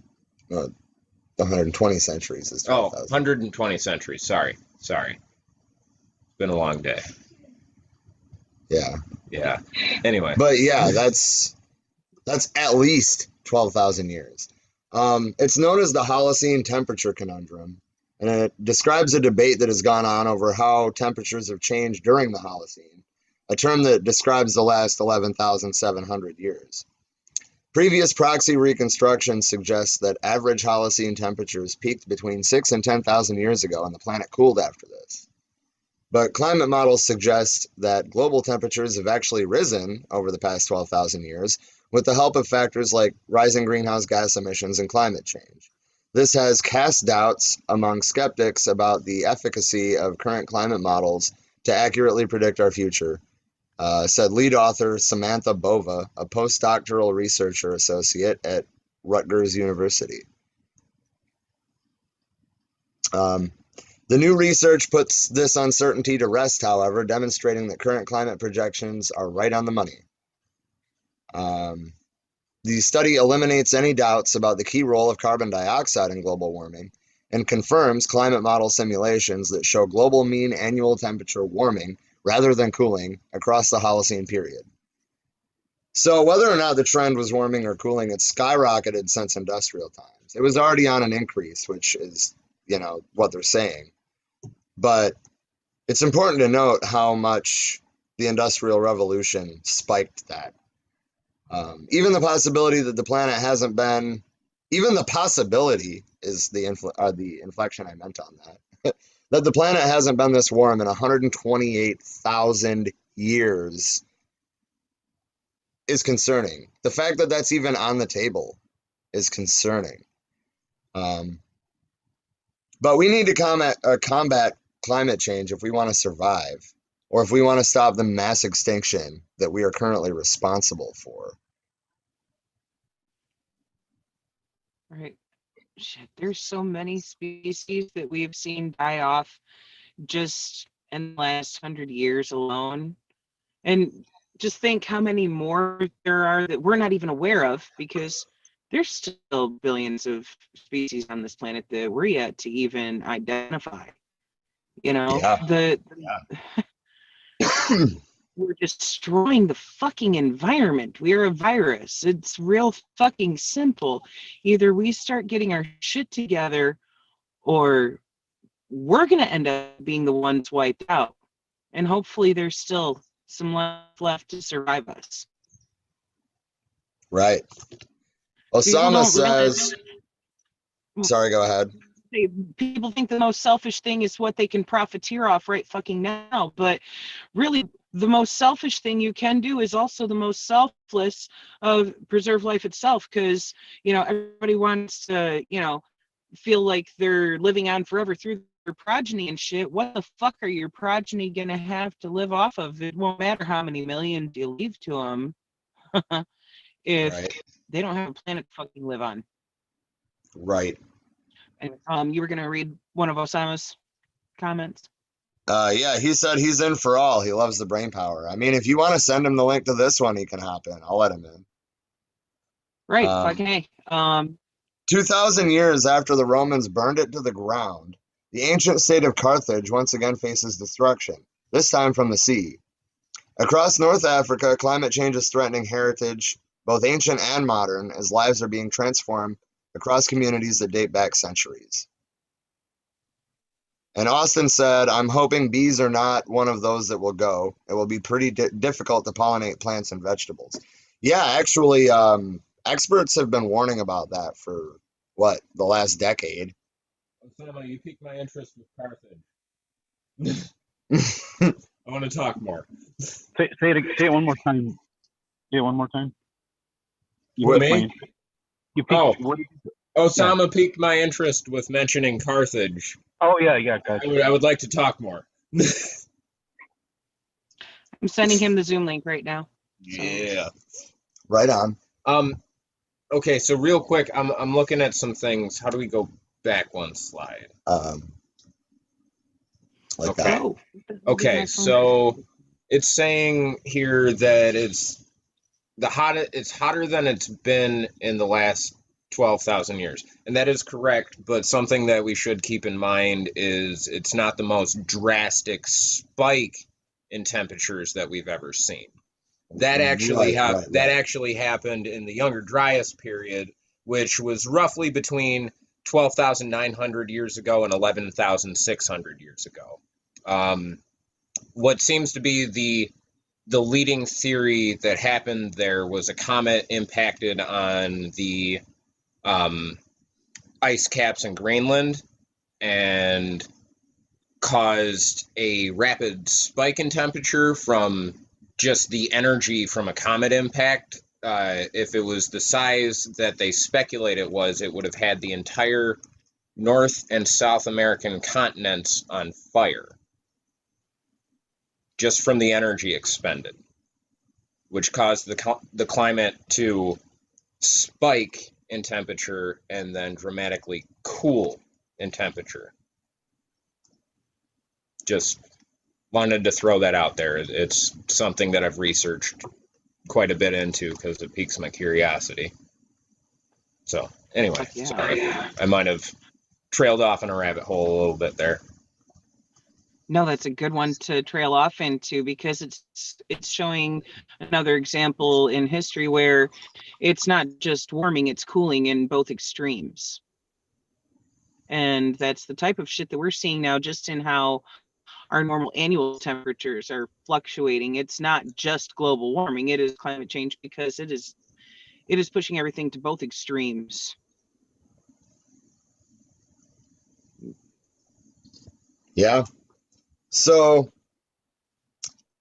there is a new documentary that is recounting bizarre climate changes seen by Inuit elders. It's called Inuit Knowledge and Climate Change. Pretty straightforward title. Oh, actually, hold on. There's more comments. Austin said there have been studies that indicate marijuana will actually help the bee population.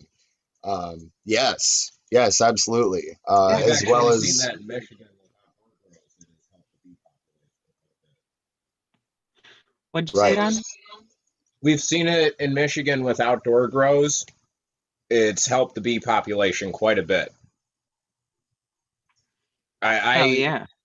Drastically. I noticed the difference within a year. I moved down to Brighton for about a year and then moved back up to Tawas. And within that span of time, we passed legal marijuana and gave people the right to grow it outside, and they're not going to go to jail, and they're doing it. And there are far more bees now than there were when I moved downstate. Hell yeah. I noticed that when I was living up there in Mount Pleasant and Elma, like at the house in Elma, I could go sit out in my yard and there'd be countless bees of different species, buzzing around me, enjoying all of the flowers and stuff. And it was cool. I got to have quite the experience out there with some bumbles. Yeah. It was a beautiful sight to see, that much bee activity because I wasn't anticipating it. But it was around that same point in time. And I guarantee you there's a lot of farming area around there. There's got to be some pot farms going too. That's making a significant change. Hi, Right. Dean, you back in your car? So to Kind of. Oh yeah. Yep. I so know. to put this, I just kind of like took this from the article because the way it was worded was, I don't know, almost profound. Imagine how this feels.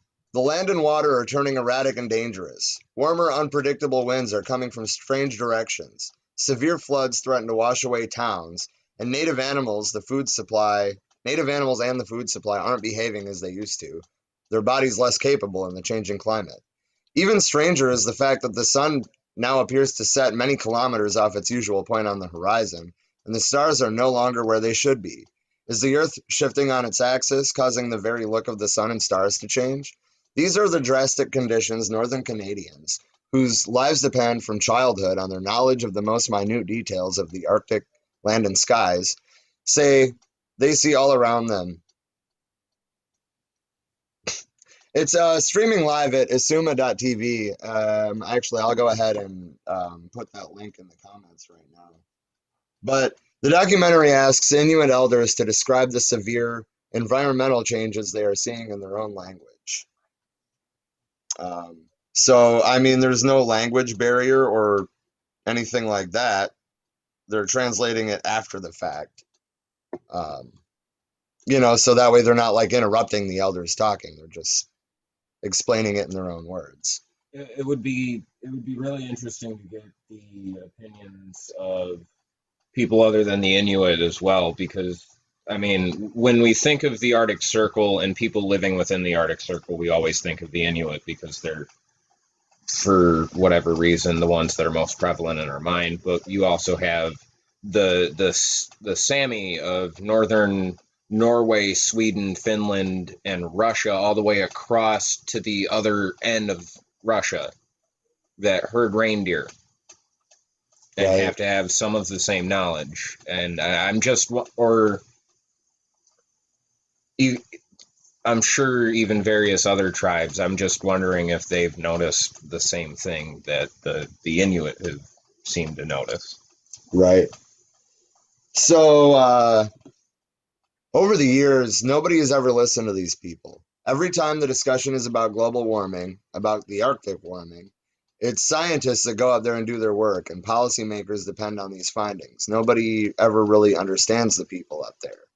So, like, they're trying to do this from a different perspective. Instead of scientists going up there and, like asking them scientific questions that these people are not going to understand, they're asking them to describe in their own words what's happening. And I think that's an important difference.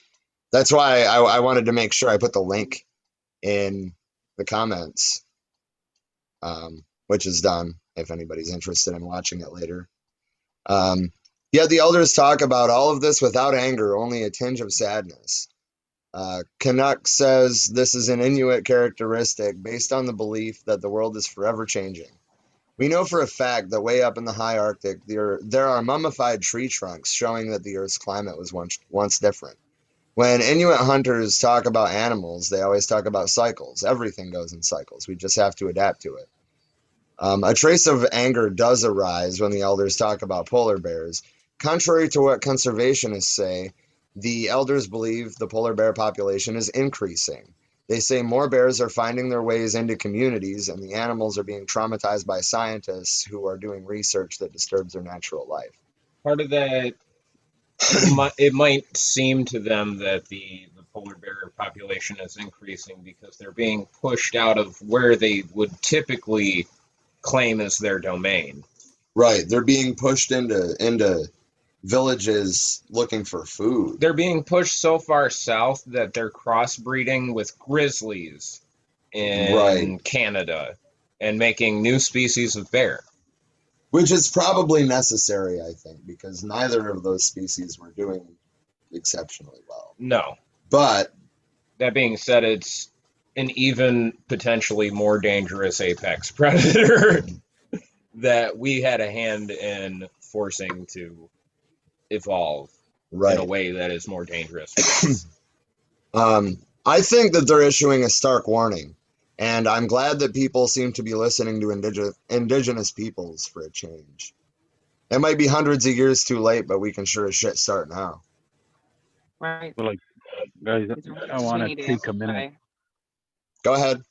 I want to take a minute and then let our guest introduce himself. Oh yeah. Good. I'm Jeff, aka Osama. Nice to meet y'all. Welcome to the table. Appreciate it. Nice to meet you too.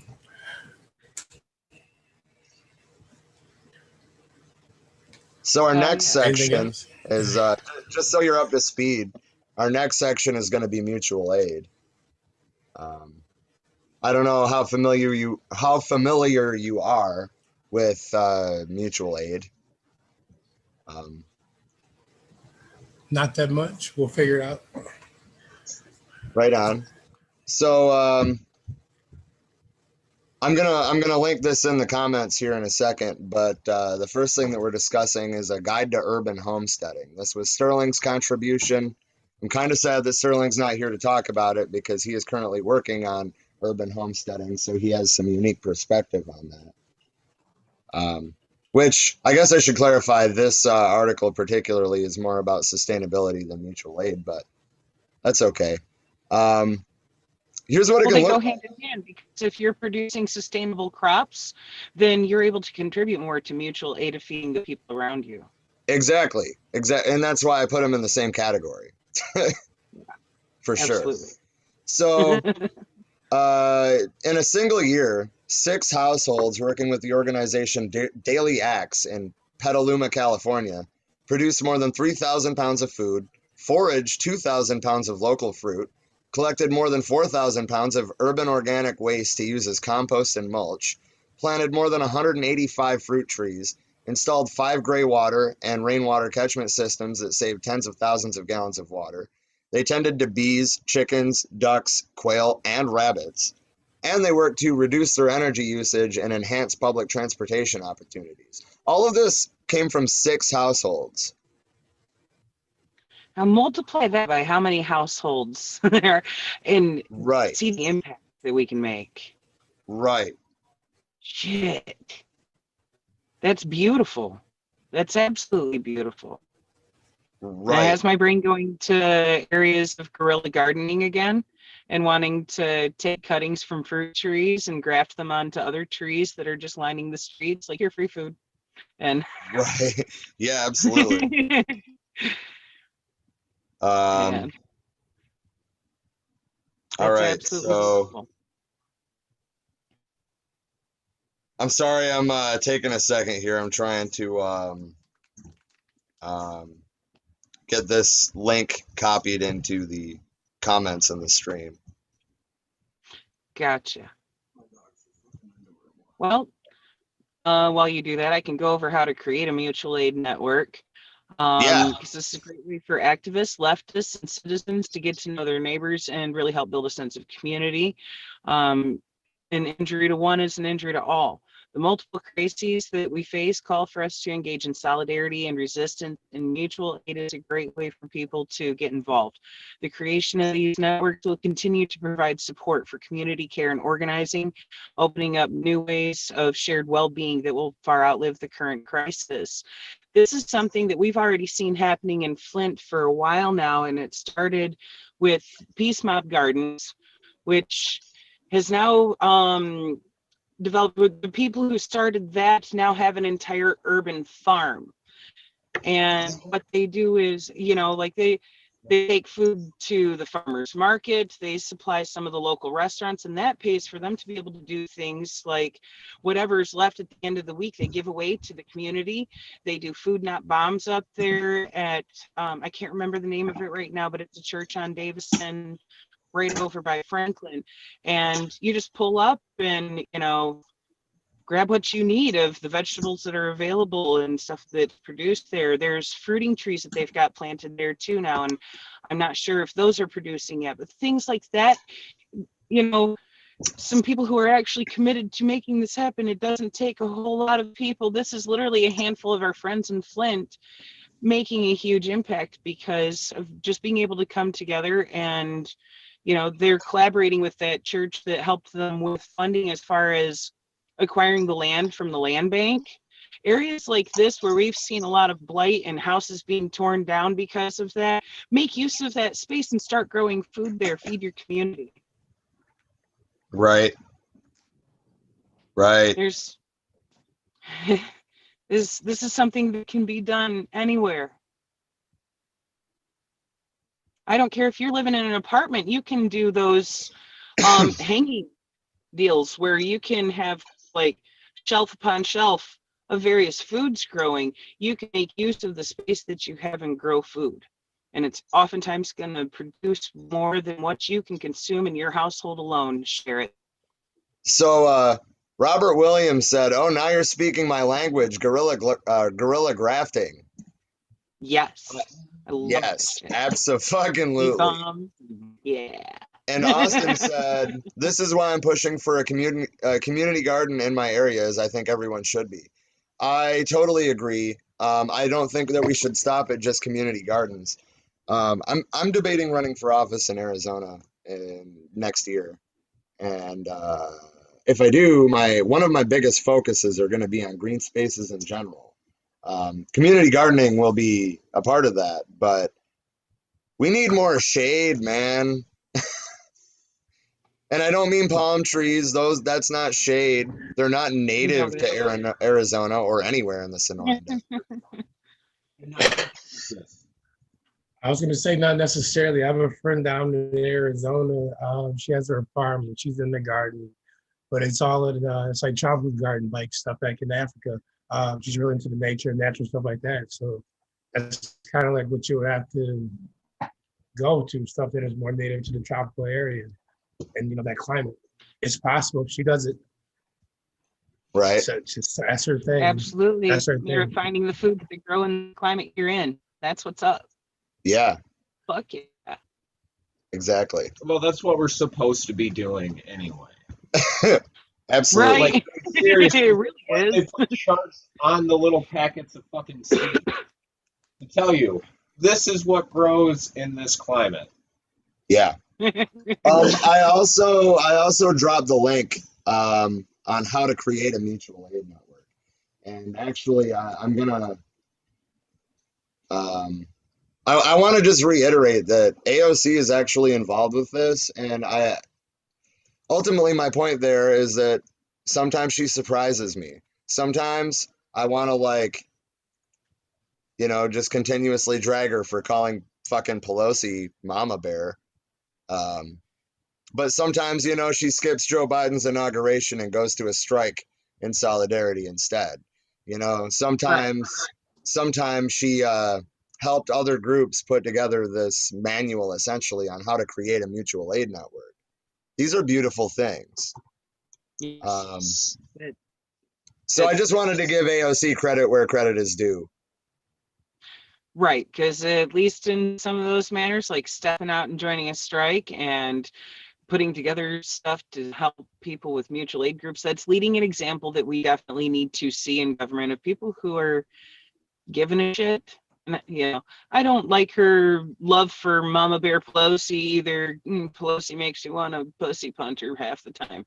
But, you know, there's a lot I've seen out of AOC lately that I'm like, okay, I can get behind that. Just stop calling that bitch Mama Bear. Like, exactly. Okay, so Natalie just said AOC, just never know anymore where she stands. And that's why I was saying sometimes I just want to continuously drag her for, you know, shit like the Mama Bear Pelosi comments, and not forcing the vote on Medicare for all, and not trying to force a House vote on or introducing any actual legislation on the Green New Deal. I mean, I do definitely have serious critiques of her. However, she also does some all right shit when she's not. She's a better activist than she is a politician, in my eyes. Something that really humanized her for me is stupid. Speak up, Don. As stupid as this is going to sound, something that really humanized AOC for me. I watched the stream. She was playing Among Us with with like just a bunch of YouTubers and Twitch streamers, and it was really cool actually getting to see her interact with the people who she's supposed to be representing, and I think that we need more of that. Yeah, because she's not trying to end up out of touch with the people. Yeah, she's closer to our age than anyone in Congress, if I'm not mistaken. I think she's still the youngest, yeah. And we need more young. We need more young minds in charge. Absolutely. We can't have 70-year-olds who might expire before they ever see the laws they enact really affect the population. We should not have them passing laws. And that's not to slight our older generations, but a lot of them have been in Congress so long they're out of touch. The only one that I'm aware of that's not is Bernie. Yeah. Yeah. The rest of them. And I mean, honestly, that's only in Bernie's case. It's because those values have been ingrained since 1960 question mark. He was when he was marching in the civil rights movement. Right.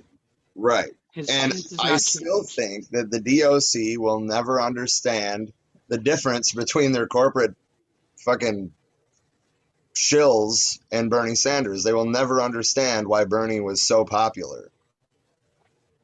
Even though it's... Let's hope you're wrong. Let's hope they see it.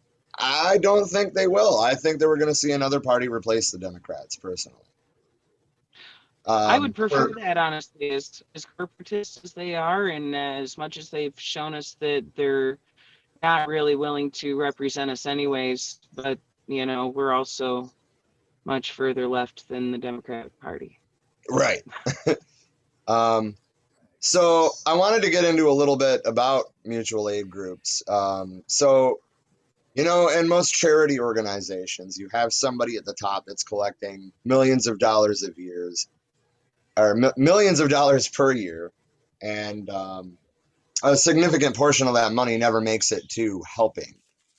Whereas, I mean, the phrase solidarity, not charity, is pretty self-explanatory, but the idea is that people can directly help other people in need and eliminate the need for charity groups that don't really do what they say they're doing.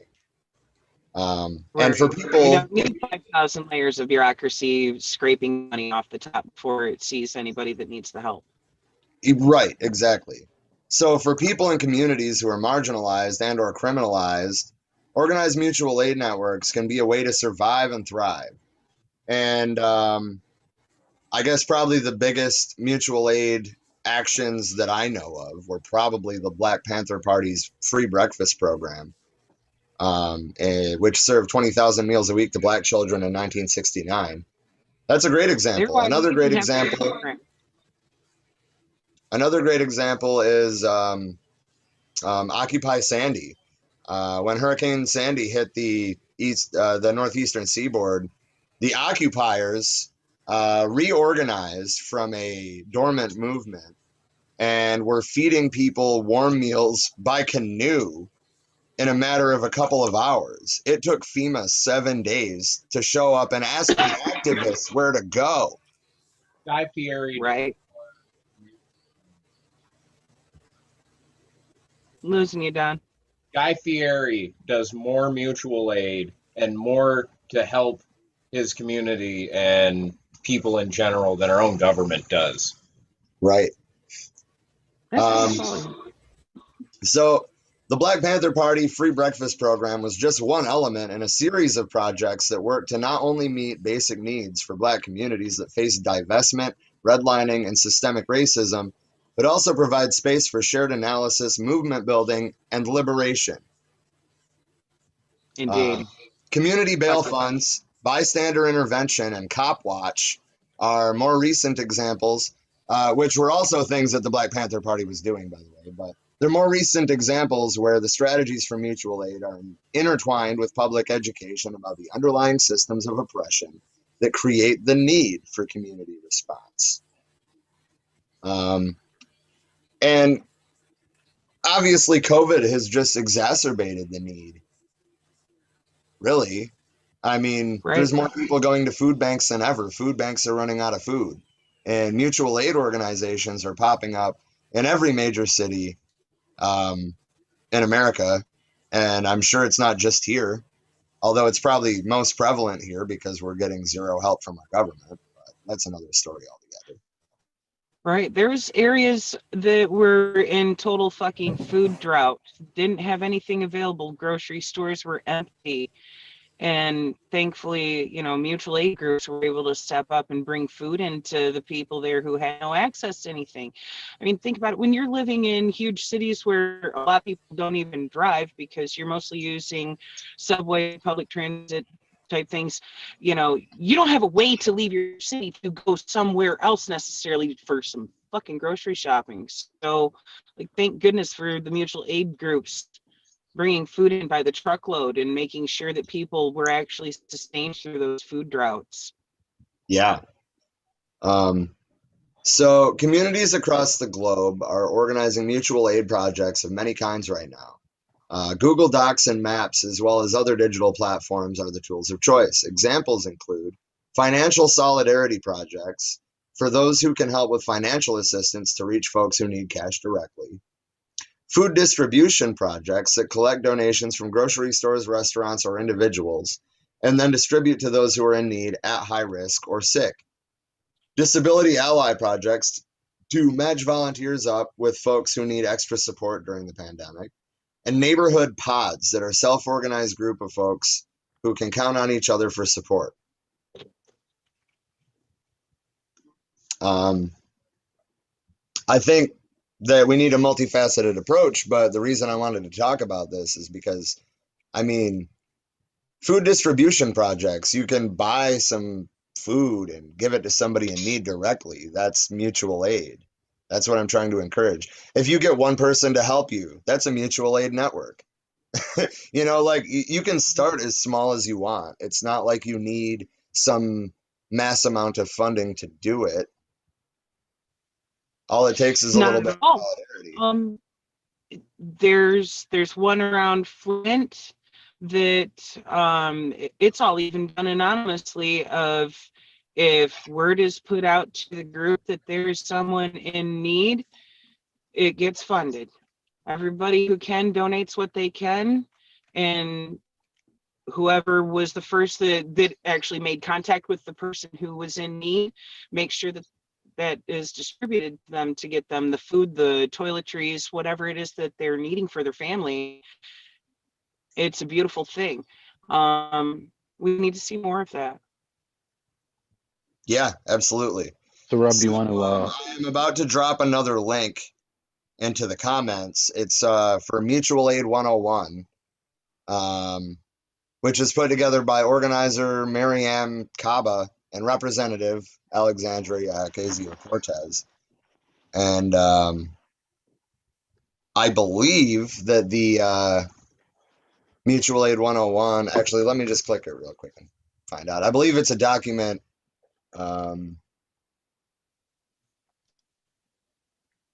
Yes. Yeah, it's a nice document with illustrations, and it shows you how to build a pod map, how to connect with people, how to, like it gives you a step by step on how to make a mutual aid network.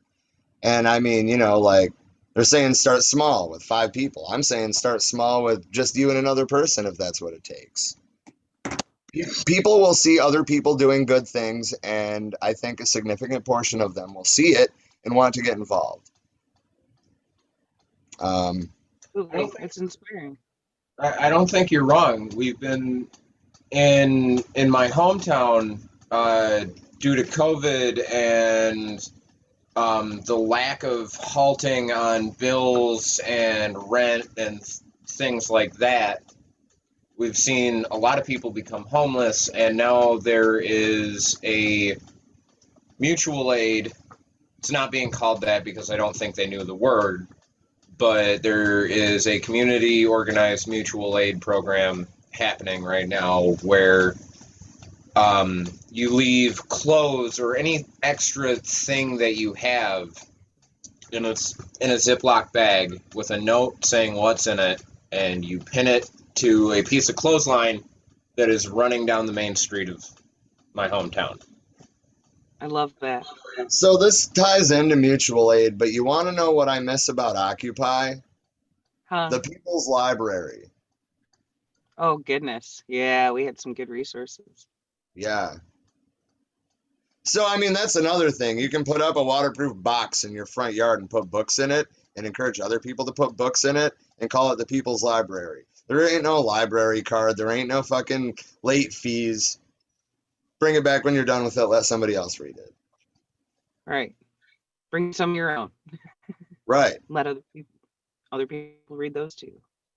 So there is a database on the original How to Create a Mutual Aid Network page that I shared in the chat or in the comments. There is a resource in there to check to see if people are already organizing mutual aid in your community.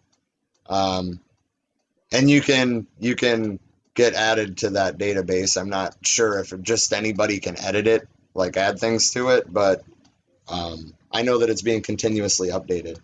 Looks like you would have to contact an AFSC office in your area.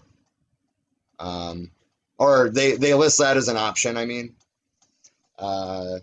Step 3 is develop a pod of support if you don't have one already. And that's to break it down by neighborhood level, which, I mean, I live in Glendale, Arizona, right? So like we don't see our neighbors much, if I'm totally honest. Because, well, you know, for 8 months out of the year, it's too damn hot to leave the house. So that's a big part of it. But that being said, I need to get out of that habit and start actually trying to connect with my neighbors. But it's hard during a pandemic. Yeah. And we all understand that. But just because it's hard doesn't mean we shouldn't do it. Could be something as simple as going around one night after the sun sets when it cools off a little bit and putting flyers at each of your neighbors' mailboxes of like, hey, if you would like to participate in some mutual aid, touch base with me. Let's network. You know, if you're in need of some mutual aid, touch base. We'll see what we can do to help you. Just to even let people know that there's presence in the neighborhood that cares, because they might care too. You just touched on a thing, putting up flyers and shit. There's actually a resource listed here to download free graphics to help spread the word. You know, so it's called justseeds.com, and I just put that in the comments as well.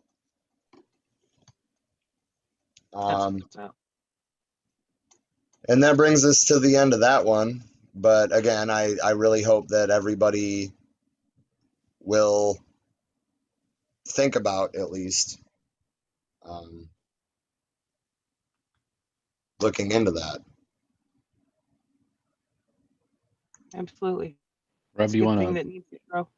You want to take 2 seconds and expand on mutual aid for as it relates to our activities, or are you not prepared to talk about that just yet? What do you mean? Well, we talked about starting our own under the For We Are Many banner. Oh, so. Yeah.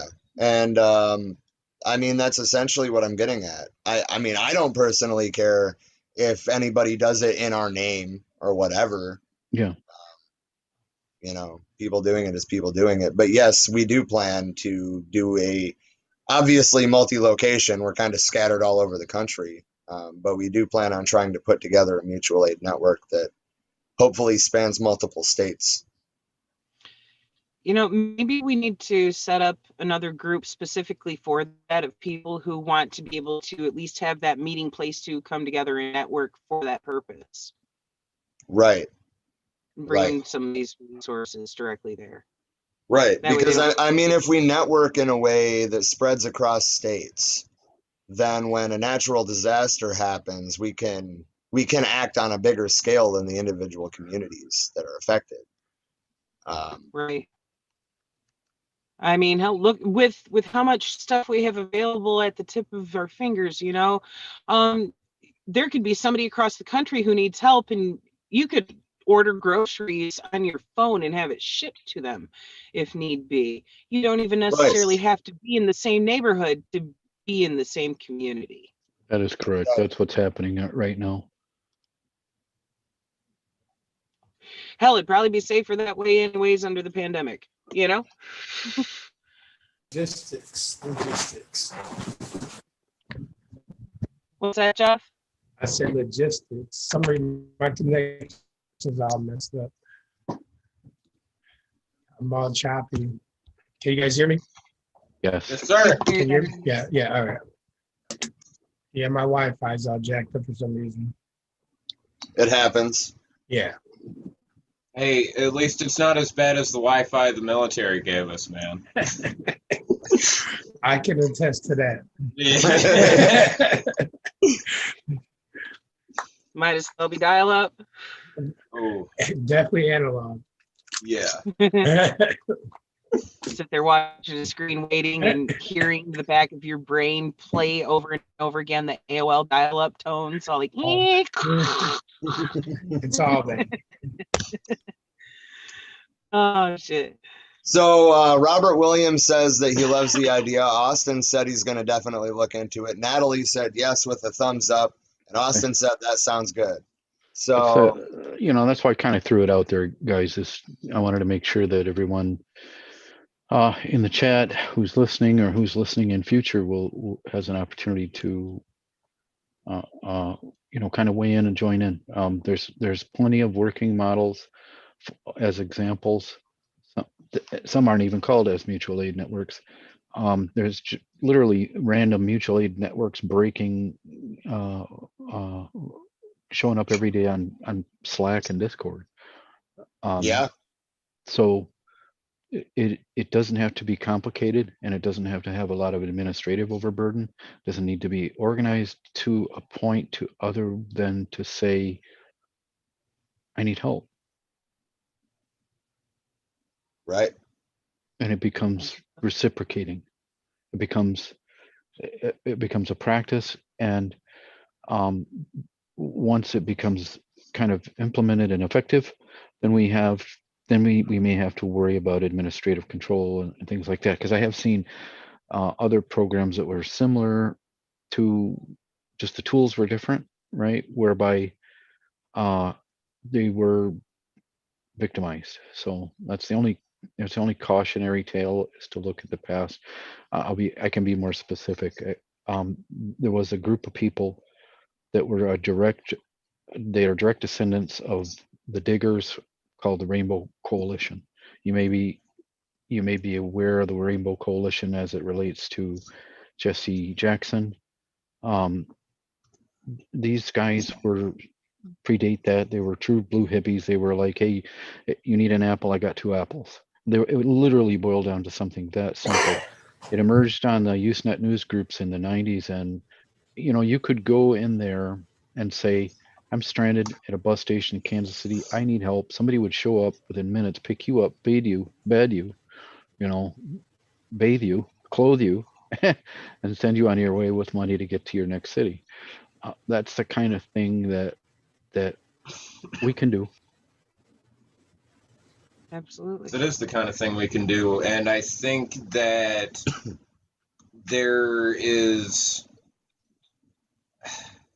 I think that we need to accept the fact that we are morally obligated Rainbow do so. gathering. We are. Yeah. I agree with you. We're 100% agree. 100%. So You can say you can tie this back to the labor movement. You can say that what happened in 1932 at Chevy in the Hole and on Saginaw Street in Flint was mutual aid. It was absolutely. Austin said, 37. "No, I will help, for we are many. Grow and start mutual aid." Well, there's a powerful resource. We'll have to make sure that we honor that. Yeah.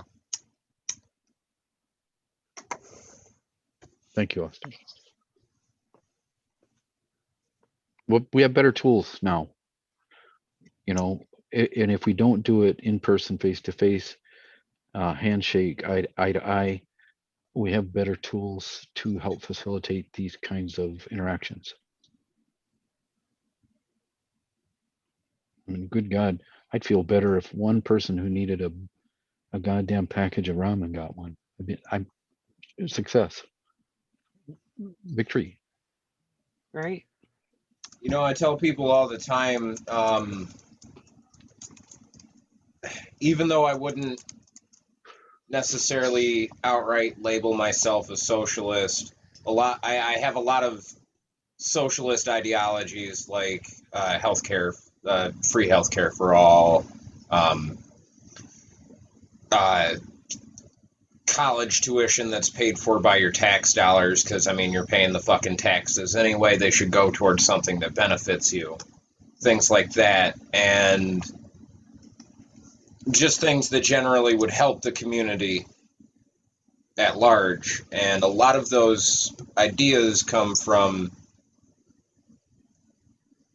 I joined the Army at 17, and I got used to the Army life where if something was wrong, I could tell my squad leader and I could go to the fucking doctor, and it's already paid for because it comes out of my check with taxes.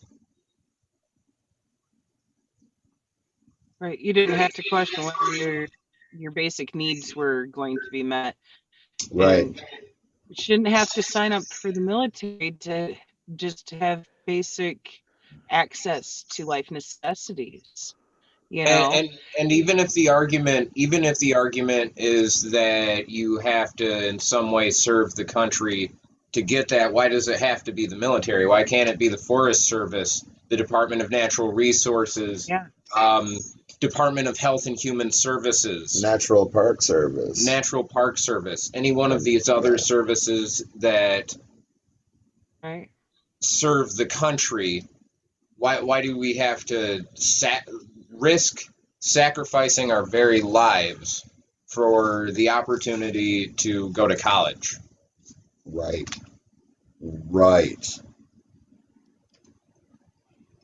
To That's have honestly how they secure get job. people to sign up, though. That's what they dangle in front of you and go, hey, you're out of high school. You can't make shit to survive on. But if you risk your life for us, you'll have food, shelter, and health care. That may be the case in some cases, yes, I'll admit that. Speaking from my own perspective, my grandfather was a World War II vet, and as we've already talked about in this episode of the podcast, World War II vets and World War I vets were a very different breed of human being. Absolutely. They acted different. They were primarily upstanding people. And oh my God, I lost my train of thought, and it was so good. I think maybe you were going in the direction of that was part of your reasoning for joining. Yeah, that was the part of my military. reasoning for joining the military. I grew up seeing that and seeing it as simply something that I was going to do. It wasn't I'm doing this for a set of reasons. I'm doing this so other people don't have to do it. I just simply, from the moment I learned that fighting the bad guy was a job that I could do, that was the job I was going to do. if that makes sense. It does. So, Sorry for that rant. oh, you're good. So a couple of minutes ago now, Natalie said hashtag Medicare for all. And yeah, I mean, that being said, I personally don't think that Medicare for all alone goes far enough, but it's a hell of a lot better than what we have now. I think that we should start with Medicare for all and then grow it out into a full, locally controlled, democratically controlled, nationally funded universal health service. But, you know, Right. There's Medicare so for many all is a countries good who have start. successfully been doing it. We could model our shit after. You know? Right. So Austin said the same should that should be the same thing with food. Provide health foods because we pay taxes, especially when the big corporations get all those tax breaks. Right. Look at how much of our tax dollars go to these massive corporate farms. Fuck you, feed me. Do Right. you want my money to sustain your business? Fuck you, feed me.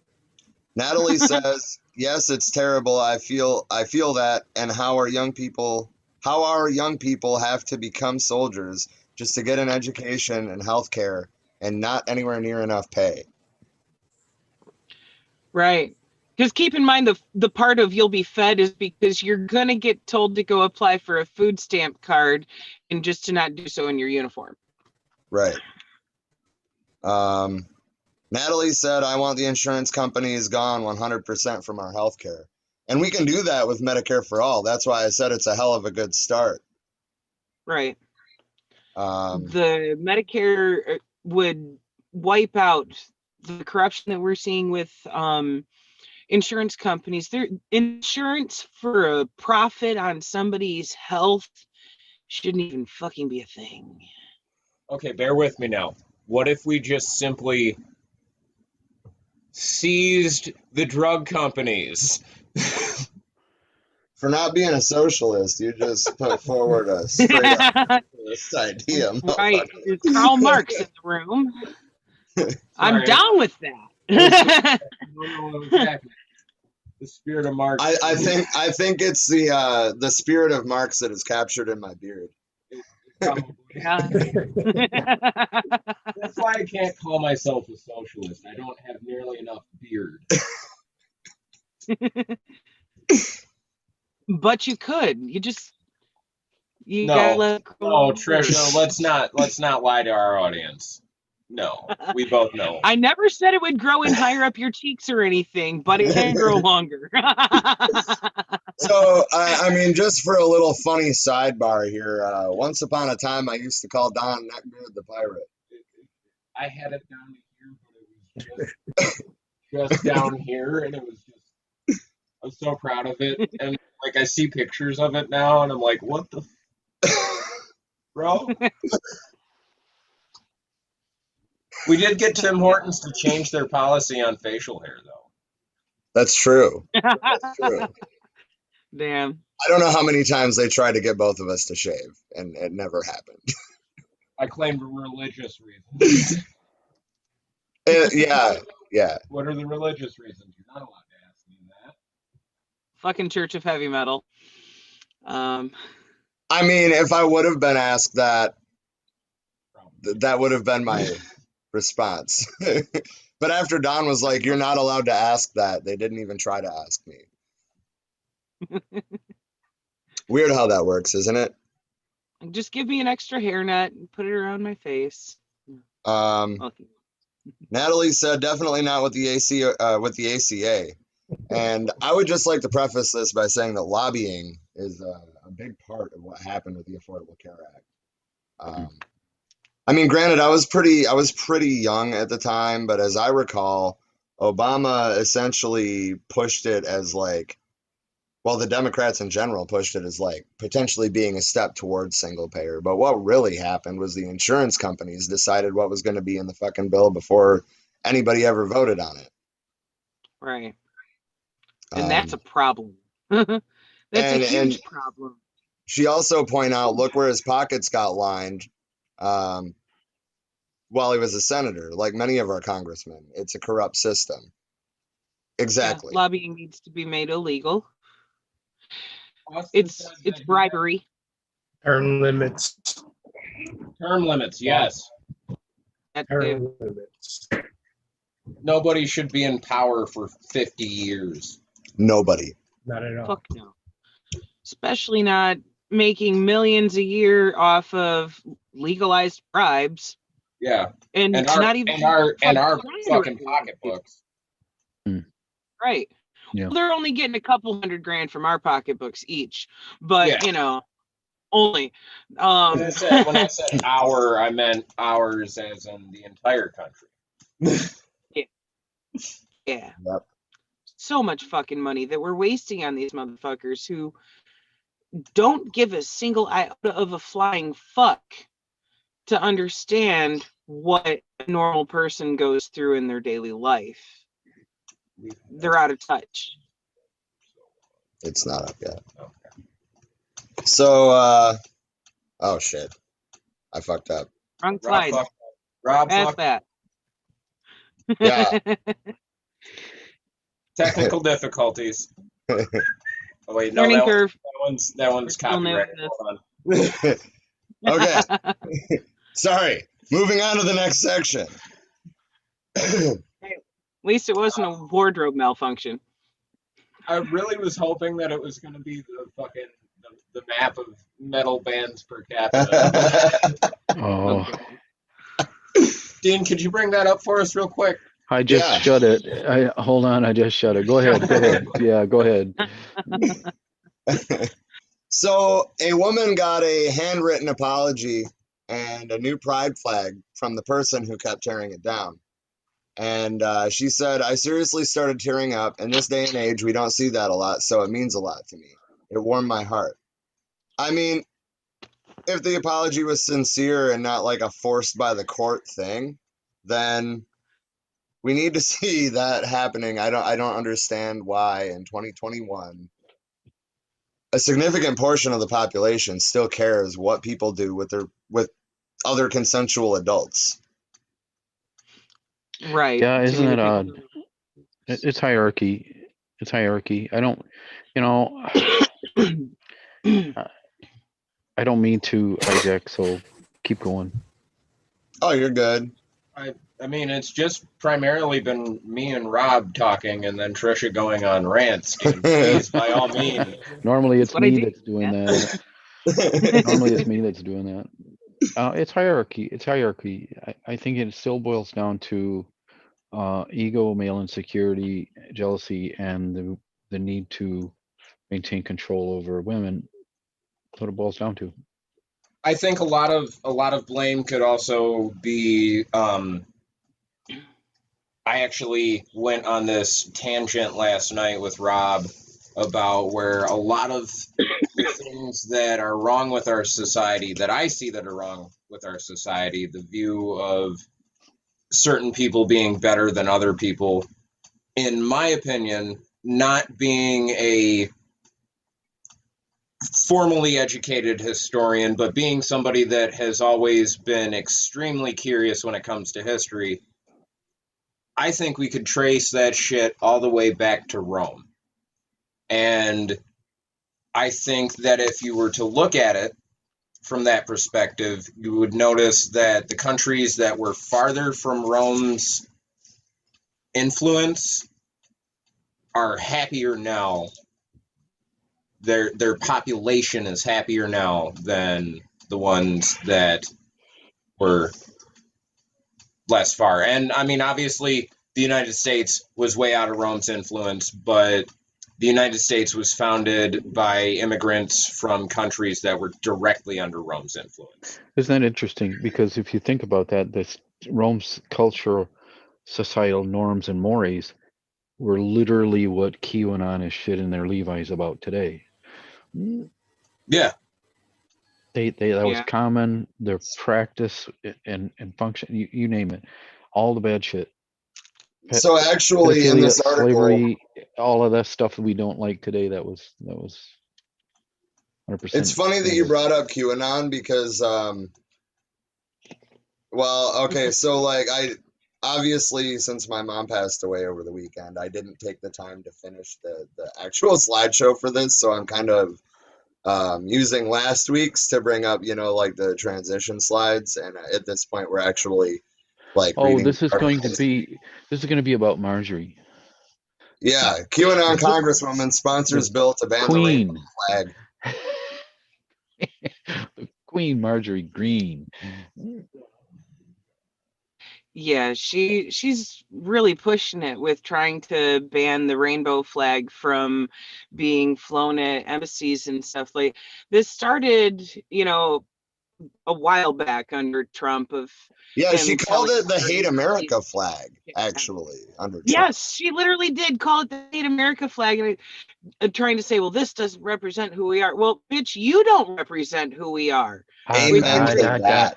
She doesn't represent who the collective individuals on this call are, but there's another 70 million out there that think that she's 74 got million. Her base. Yeah, they think she's got some pretty fucking hot ideas.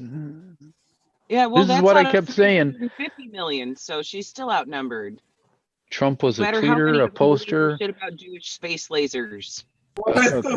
I'm just now okay, I've been dealing with some heavy depression lately, and I have been just kind of stepping back from paying attention to any of this.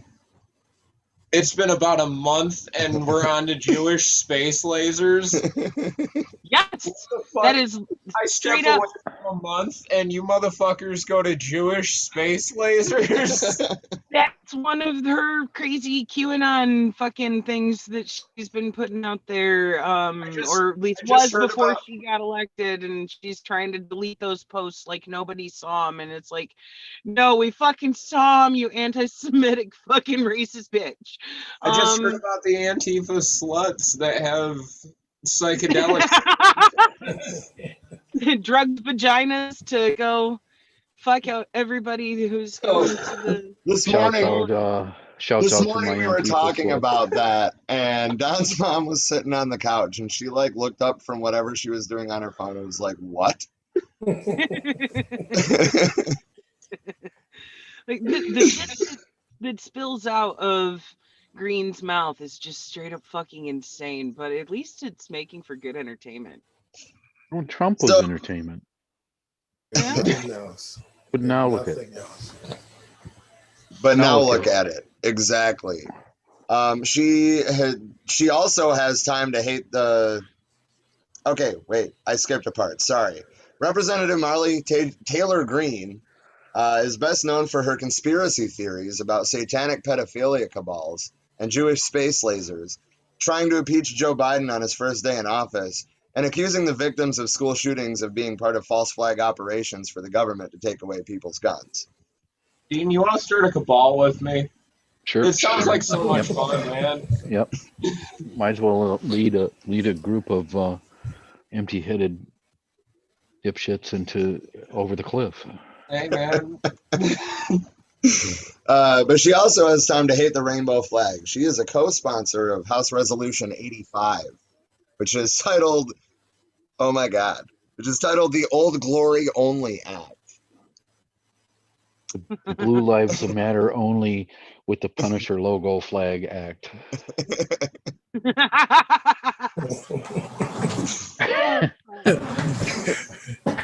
A bill that would only allow U.S. embassies and consulates to fly the American flag. This is a direct response to embassies that have been flying the rainbow flag to support LGBTQ rights. She said, "During my campaign for Congress, I promised that I would always put America first, saying the bill will prevent hate America flags from flying over American embassies. President Biden's State Department has already raised a flag over our embassies that don't represent the vast majority of Americans." Holy fuck. I really want to get a rainbow flag printed with the words "Hate America," just to troll that bitch with. Send it to her. So she keeps going though. Like the more I go, the more I'm like, oh my God, how dumb is this bitch? But wait for it. In her statement, Green went on to say that Black Lives Matter is a radical Marxist group, which, I mean, the original organizers were Marxists, but who fucking cares? That's a good thing, not a bad thing. That's the Right, problem with how she's trying to frame that. right. And domestic terrorists who want to bring mass destruction to our country through communism. She claims that some rogue embassies have flown a flag that support that movement. Rogue embassies are saying Black Lives Matter. What the fuck is a rogue embassy? Apparently Is it not just like one a? in line with the QAnon. Is it like a pirate ship? It's just an embassy that roams around and. One of my recent D&D characters trained at one of those. Ah, okay, that's outstanding.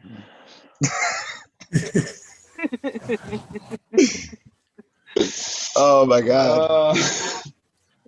As a part ethnic Jew woman, I would like to petition the Jewish Commission on Space Lasers to beam one into that bitch. That's right. It's mounted on the bow of a rogue pirate ship embassy that's currently making its way up the St. Lawrence Sea. With every sail, every flag is just every form of pride flag you can That's find. correct. That is correct. Austin said it's like saying being anti-fascist is un-American. Like World War II wasn't that long ago and people forgot. Right. Hello. Like Yeah. since when is being anti-fascist a bad thing? Oh wait, we let too many fucking Nazis throw a number here. Well, okay, so like speaking of the Nazis, all right, we always like to make it sound like, you know, we came in and fucking ended the war, but it's important to note that the Red Army did all of the real work. Yep, Russia did that shit. Not only that, after the war, we brought their scientists here for stuff like eugenics and science like that. Yep. So, you know, this is dangerous. Like the whole communist thing, they've been doing that since COINTELPRO with the black power movement, and everything else. So, Right. this is always there. A sleight of hand, I would say. You know what I mean? They're communists. Let's do this. And from the South, and she has a very, very huge base down there, especially Georgia, Mississippi, Alabama, places like that. And they're just furthering her act. She's going to be, you know, I mean, she has a bigger base than McConnell right now in the Republican Party. So, like, as much as we joke about it, that chick's dangerous. Yeah. To a lot of people who follow her that we don't even think about. There's just one comment about her really in the dangerous. comments that I want to say before we're done like trolling her and we get on to like talking about how much of a danger it really is. But Robert Williams said, "Damn, she sounds like she gets her news from Facebook memes." Listen, Probably. that's absolutely far closer to the truth than you realize it. And I spent a bit of time on this woman because I spent a big bit of time on Q and researching, you know, and frankly, me amongst them, same as I did the alt-right at the time. That's not far from the truth, actually. This is a good example of a person who is able to spin a significant Twitter following into a base and then launch that base into a seat. Is she dangerous? Oh yeah, absolutely. She doesn't really give a shit about who's raping children. She is a white supremacist. She is a fascist. Right. She's a well-rounded bigot. She's got that covered on all fronts of homophobic and racist. Let's see what else fucking falls out. And now the people that were running out of the Capitol building 3 weeks ago with plastic bags on their head have to treat her as a peer. Right. It's what comes after Trump that's scary. Yeah.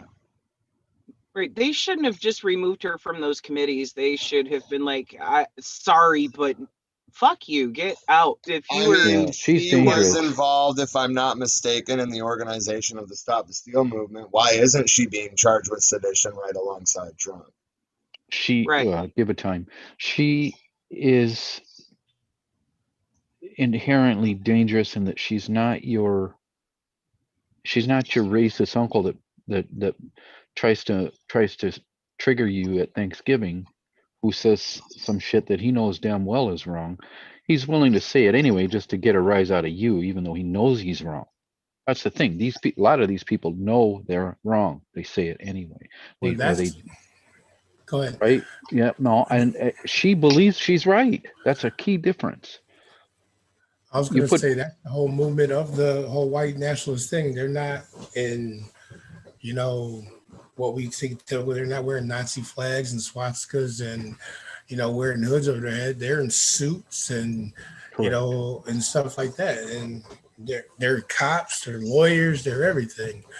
And Well, they're either that or, from my very unique perspective, a lot of the time when you're dealing with white nationalists, and especially in the media, they get portrayed as some sort of alternative religion, such as Norse paganism, simply because they've seen the white nationalists and the neo-Nazis have taken these symbols since the time of the Nazis and been like, well, they were kind of related to the Germans, so we're going to use them to perpetuate our hate, when a lot of those symbols didn't initially mean that. And even if they're not outright using the swastika now, they're using like Thor's hammer or runes from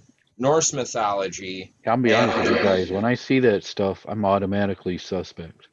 I see you throwing runes and Norse mythology, talking about Norse gods.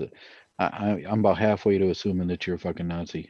That's how bad it is with me. I Yeah. understand that. And the sad thing is, I know quite a few people that are not like that, and for them it is simply just honoring the history that their ancestors had with, Or expressing themselves in a way or that they wish expressing to. themselves Yep. in a way that they wish to. Correct. And it just, from a historian standpoint, from the standpoint of a second generation Swedish American who has always been obsessed about my people's beliefs and mythology, it sucks to see it get dragged through the mud every time Yeah. some fucking crazy person runs through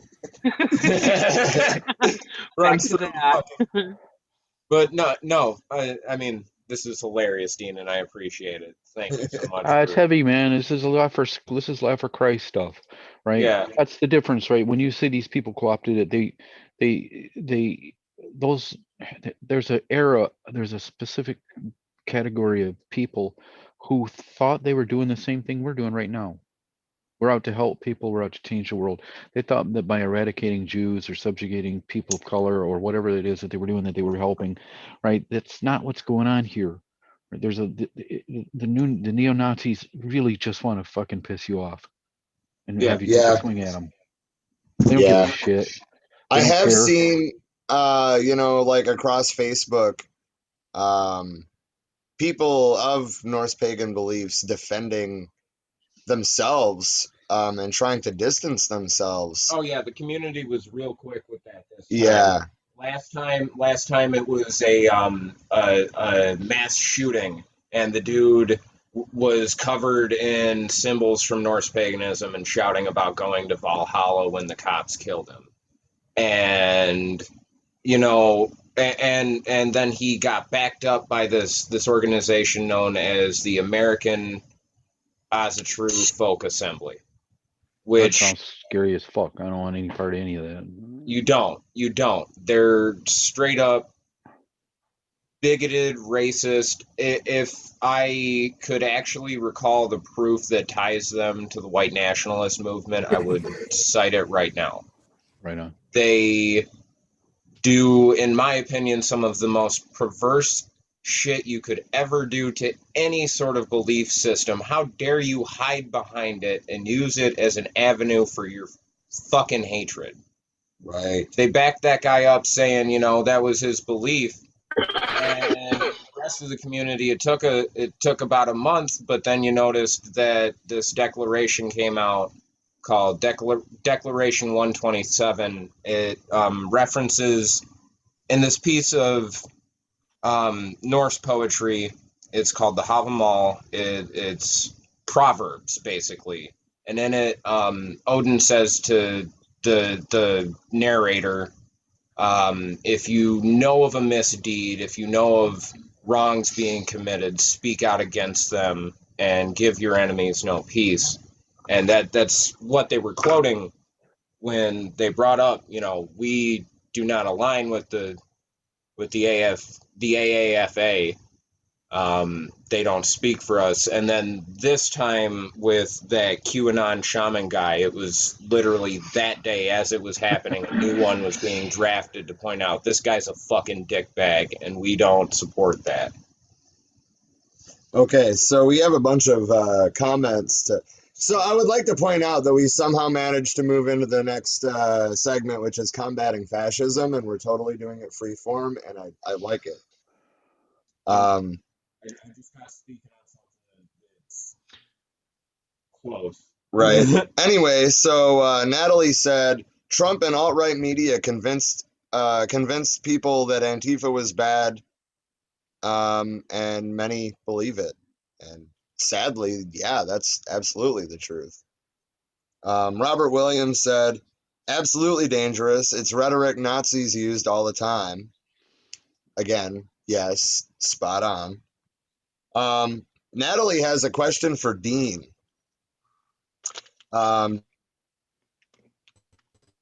Dean, how did you get into the Q stuff?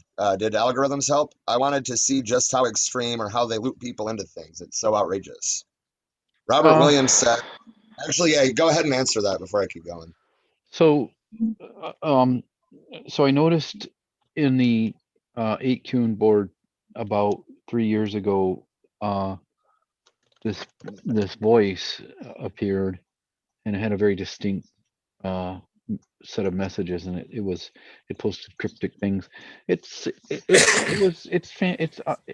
fantasy fiction and role playing, literally, and it has evolved. And you know what? There's Marjorie, whatever, Taylor Green Queen was.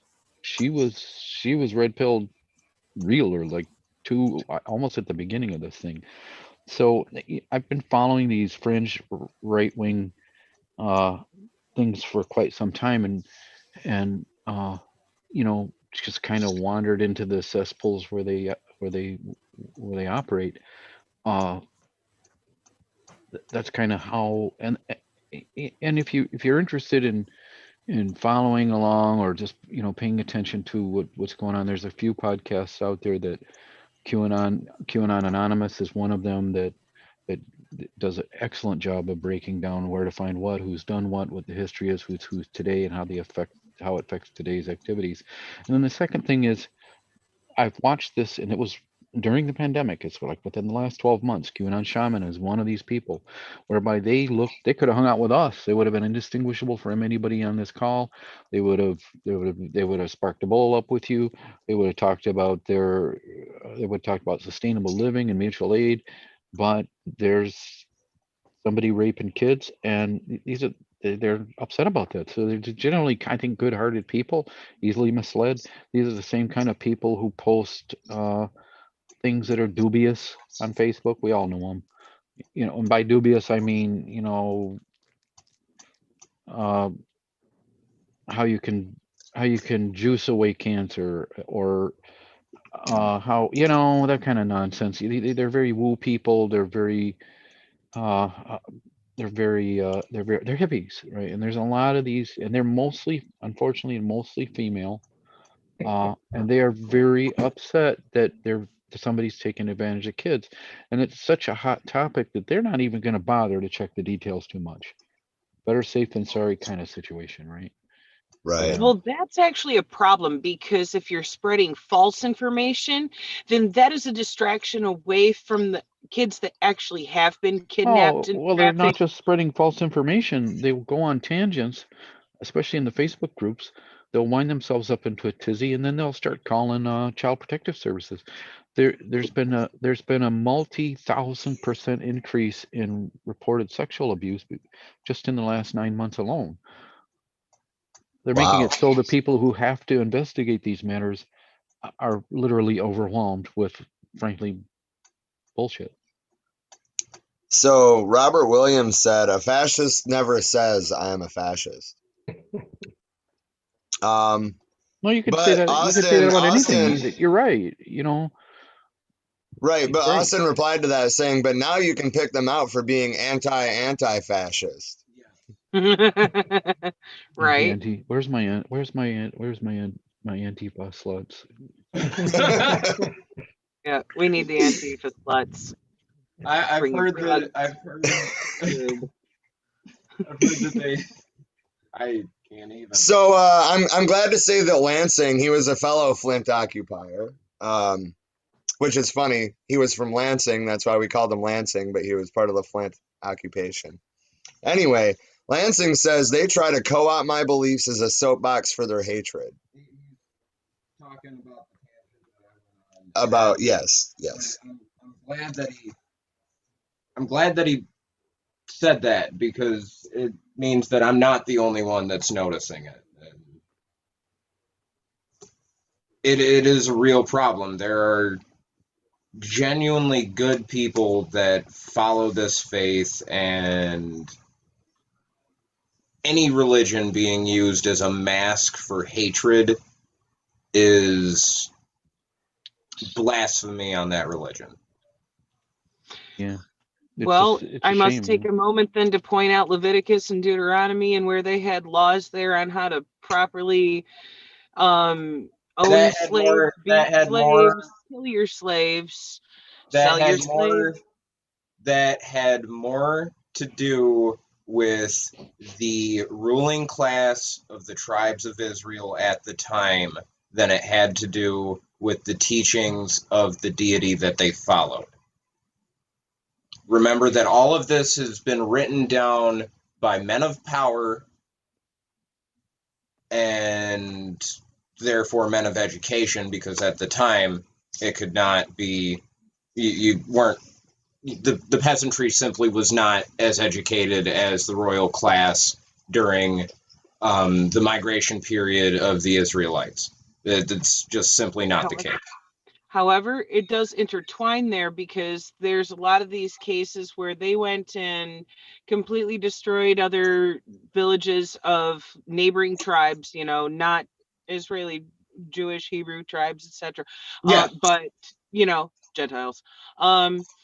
And killed off all the men, kidnapped all the women, and took them as wives. That is called sex slave for the rest of your fucking life. And they were doing so under the premise of God ordered it. Yahweh ordered it. Yes, they were doing so under the premise of God ordered it, by the command of whoever happened to be in command at the time. And that, what you described, is if they were lucky, if the Canaanites were lucky. The first place that the Israelites went into, the first place that they marched into after 40 years of multiplying in the desert, could field an army of 200 men. And they put the entire city to the sword. That means everybody, man, woman, child, didn't matter, except for the people that put ropes down to let them up into the city. Right. But All of that, if you take away the excuse that Yahweh ordered it, and look at it from the lens of a man of power Oppressing people and saying that Yahweh ordered it. Right. It makes the problem is oppressors more so than it is religion, by far. Right. But, well, my point that I was getting to with that is it being used specifically for that purpose, designed for that purpose. Like Jeff said earlier, of it being weaponized, religion being weaponized straight up. Right. It's another example of it where, there's things that are straight up causal factors for even the racism and slavery that we had here in the States. These slave owners were quoting the fucking Bible to them as they were beating their ass, you They know. literally wrote a Bible, Willie Lynch letters. All of that was all concepts of the Bible. I just put something on my page about the nigger weddings, the nigger marriage, and it's the same concept. You breed them, take away the men, train the women, teach the kids, and it just perpetuates the cycle. And it's a whole book they made of it. It's called the Willie Lynch letters. I saw the page that you posted out of Yeah. that book, and it made me go, "What the fuck?" It's so many books of it. It's literally a slave Bible that they gave. Trisha, send me a link to that because I am actually very interested in learning about that. That's American history is something that I am in a deficit on my knowledge of. I never found it very interesting because it was always very shitty. Because it was, well, they never even taught us the real history in high school. Yeah. Everything Yeah. is half truths. When you I consider was- slaves immigrants, it's off. You know what I mean? And I was at the time that I was being taught in school that Columbus discovered America. I was reading on my own accord books that told me that Leif Erikson and the Swedes had actually been the first, or the Greenlanders had actually been the first Europeans over here. But no one actually discovered America because there was already people here. there were already people here. Right. You can't discover a place where there's people. No, he raided the United States. He raped and pillaged. That's what he did. Like I said, a lot of the stuff, with the Bible is hence the reason why I converted, 5 years ago. But, even the Quran and being the Muslims not all the way correct because we Muslims have, we own our own slaves. So, part of the reason why we have so much radicalism in Iraq is it's like 77% illiteracy rate. So everything they know of the Quran was taught to them by somebody else that knows more. And that's what people don't know unless they've been there. I was legitimately just saying this to Rob last night, talking about Afghanistan. Been there. It's so easy when people don't know how to read and write for some pervert that got the position of imam to tell them, hey, in the Quran, you can rape T-boys on Wednesdays. Right. Well, that one's just a loophole, right? If people are not of your order and sect, then whatever you do to them isn't a sin. It's just that simple. Right? Or am I wrong? That's my impression. I'm going to admit that I have never read the teachings of Muhammad, not out of lack of wanting to, just lack of. I thought that's how they got around that pederasty, the T-boy Tuesdays or whatever. It is sort of a loophole once you go deeper into it. Gotcha. I was more on the whole concept of jihad. That's just how they all got radicalized when you see things of that nature. Like you said, they were taught the Quran by, you said, an imam, somebody of power, and it's just totally skewed. They're telling them that we're infidels, this, that, and the other. And if you die for the cause, you are going to be martyred. 1,000 wives, gold, everything else in the afterlife, when that's nothing other than teachings of the Quran. And people just don't, that's just the unfortunate thing about it. And you can see it through history with every book, the Torah, the Bible, everything else. Like I said, religion has been weaponized in so many ways.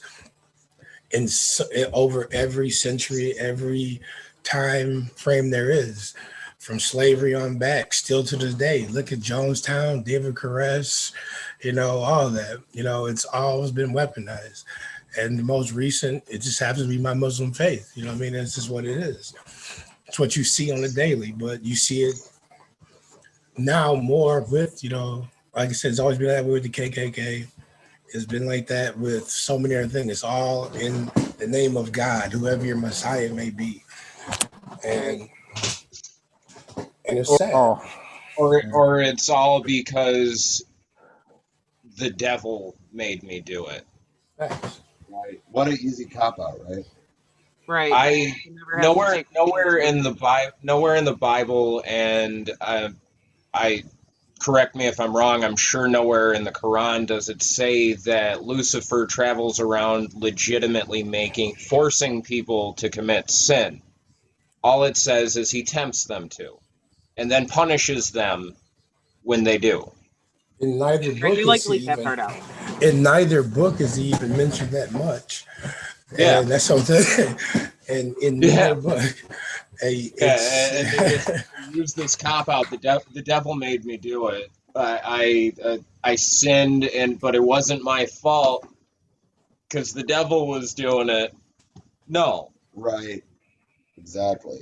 So I think it's probably about time to move into the next segment. It's Black History Month, and as I try to put together these segments for these streams, I realize more and more how much I don't know, how much most of us don't know. Um, it's about damn time to change that, I think. Yeah. Right, learning the real history. So, like, for example, who knows about the man who started Black History Month? the man who started it. I don't Yeah. know offhand. I would say Sambo, but it's probably not Sambo. The man's name is Carter G. Woodson. He was an African American historian. Basically, his goal in his work was to write Black Americans into U.S. history. Um, he was considered a pioneer in the study of African American history and is given much of the credit for Black History Month. The son of former slaves, Woodson spent his childhood working in coal mines and quarries. He received his education during the 4-month term that was customary for black schools at the time. At 19, having taught himself English fundamentals and arithmetic, Woodson entered high school where he completed a 4-year curriculum in 2 years. He graduated from Berea College in 1903 and went on to earn his master's degree in history from the University of Chicago. He later earned a doctorate from Harvard. So I think it's important to note how big of an accomplishment that was at that time. Um, Right, to even get those wheels turning. yeah. I mean, that he graduated with a master's degree from the University of Chicago and then earned a doctorate from Harvard at the turn of the 20th century in the U.S. as the son Right. of former slaves. That right It- there is a very motivating thing, you know? I mean, probably the first generation ever of black people who are actually able to get a university level education in this country anyways, you know, that's a driving force right there. Do tell more, because I don't know about him. Me either. That's that's the fun of it, right? Um, Well, and a lot of the point of it, you know? right. Um, so essentially, he was disturbed that history textbooks largely ignored America's black population. So he took on the challenge of writing Black Americans into history. To do this, he established the Association for the Study of Negro Life and History. He also founded the group's widely respected publication, the Journal of Negro History. In 1926, Woodson developed Negro History Week. He believed the achievements of the Negro, properly set forth, will crown him as a factor in early human progress and a maker of modern civilization. That's a direct quote. That is a direct quote. And a good one, really, because the reality of the situation is that this country was built on the genocide of Native Americans on the blacks or on the backs of the black community that were brought here against their will. Yes. We So sure as fuck would not be where we're at right now if it weren't for the innovation brought by Black scientists, too. And that's something that a lot of people aren't even fucking aware of. Nile Valley, the Greeks, everybody came there. Pythagorean, everybody came to the Nile Valley, Timbuktu, just to get their knowledge. All the Greek philosophers came to ancient Africa to get their knowledge. And before them, this is what I'm huge on. You can go down the list. Pythagoras, so many Greek philosophers, they all came there just to get their knowledge. Timbuktu, Persia University, the Nile Valley, so rich in everything. Ancient Egypt, all that, just the ingenuity that came in from that continent is right. amazing. So people think that the Greeks are the roots of mathematics and science. They're like, no, you got to trace it back further. Where's that go? well, first of all, in terms of like, okay, so like I tried this experiment on some people in my family, actually. If you ask people if children should be forced to learn Arabic numerals at school, they will hear the word Arabic and freak out. But we use Arabic numerals. Can you imagine trying to do fucking calculus and Roman numerals? Come on. Oh, fuck that. That makes my brain hurt just thinking about it. Nope. Before we get too far into what we're discussing, there's a couple comments in the comment section that I feel we should look at.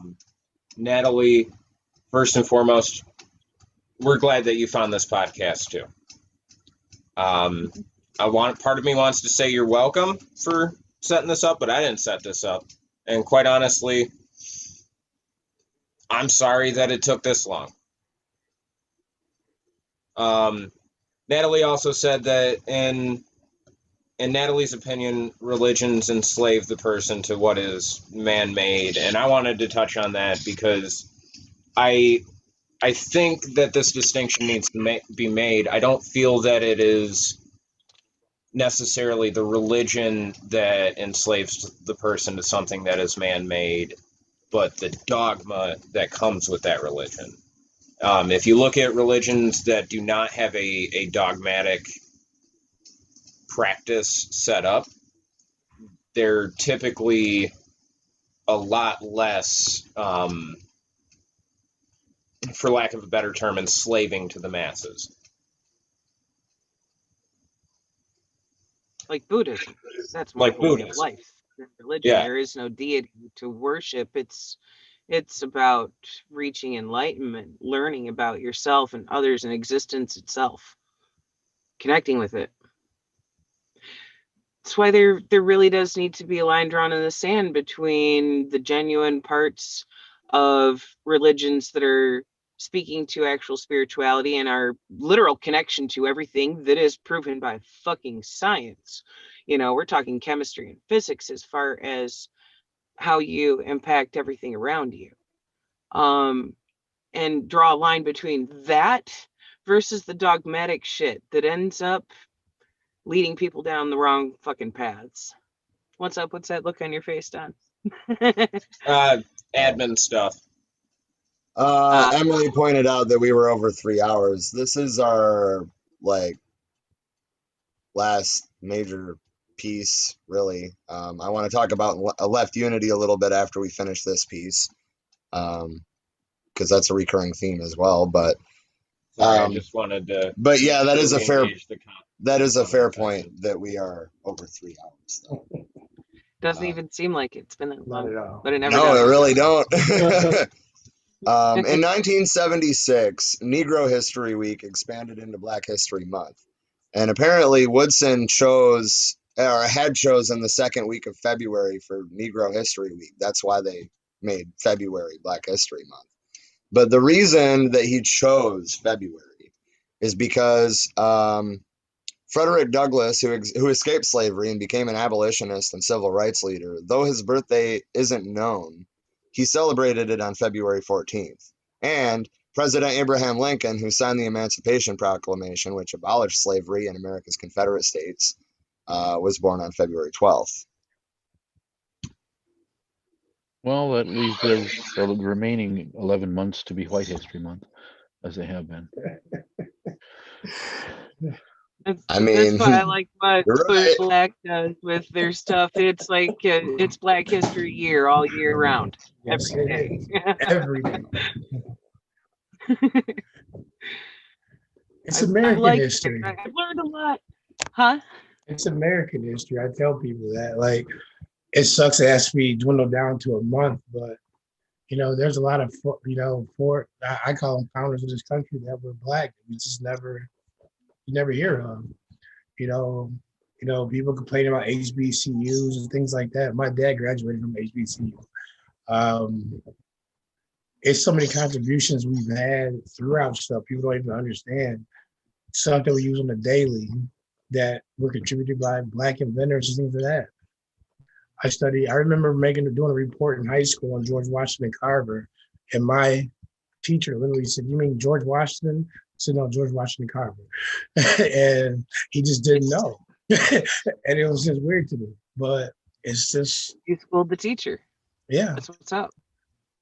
And They kick you out of school. no, I got a lot of trouble at school. Just Trish kidding. can attest to that. I think anyone with an above average IQ gets in a lot of trouble in school. Definitely. It happens. Yeah, it does. I'm lucky I didn't get suspended for a lot of the shit I did. Yeah, you could have turned out like me, dropped out and joined the army. I think it wasn't for Well- sports. I think sports saved me. If it wasn't for sports, I would have been out of there. Hey, look, it's my 14 parties. Look at that. I mean, I don't know, but I think everybody should be a supporter of the legal marijuana now party. Yes. Yeah. Fucking real. It's ridiculous. In no other point in human history have we vilified the ability to choose our own reality. And in American society, we glorify the most basic of drugs, caffeine and fucking Alcohol. and alcohol, And because they don't Because at the time really these take laws, away. They don't take these laws away. were created, these structures were created, these were seen as black drugs. Yeah. Right. Since Racism we're was on a History big Month. driving factor there. So Um, the reason I brought up this list of organizations, though, is to, as I do in most of our streams, talk about how we can grow this.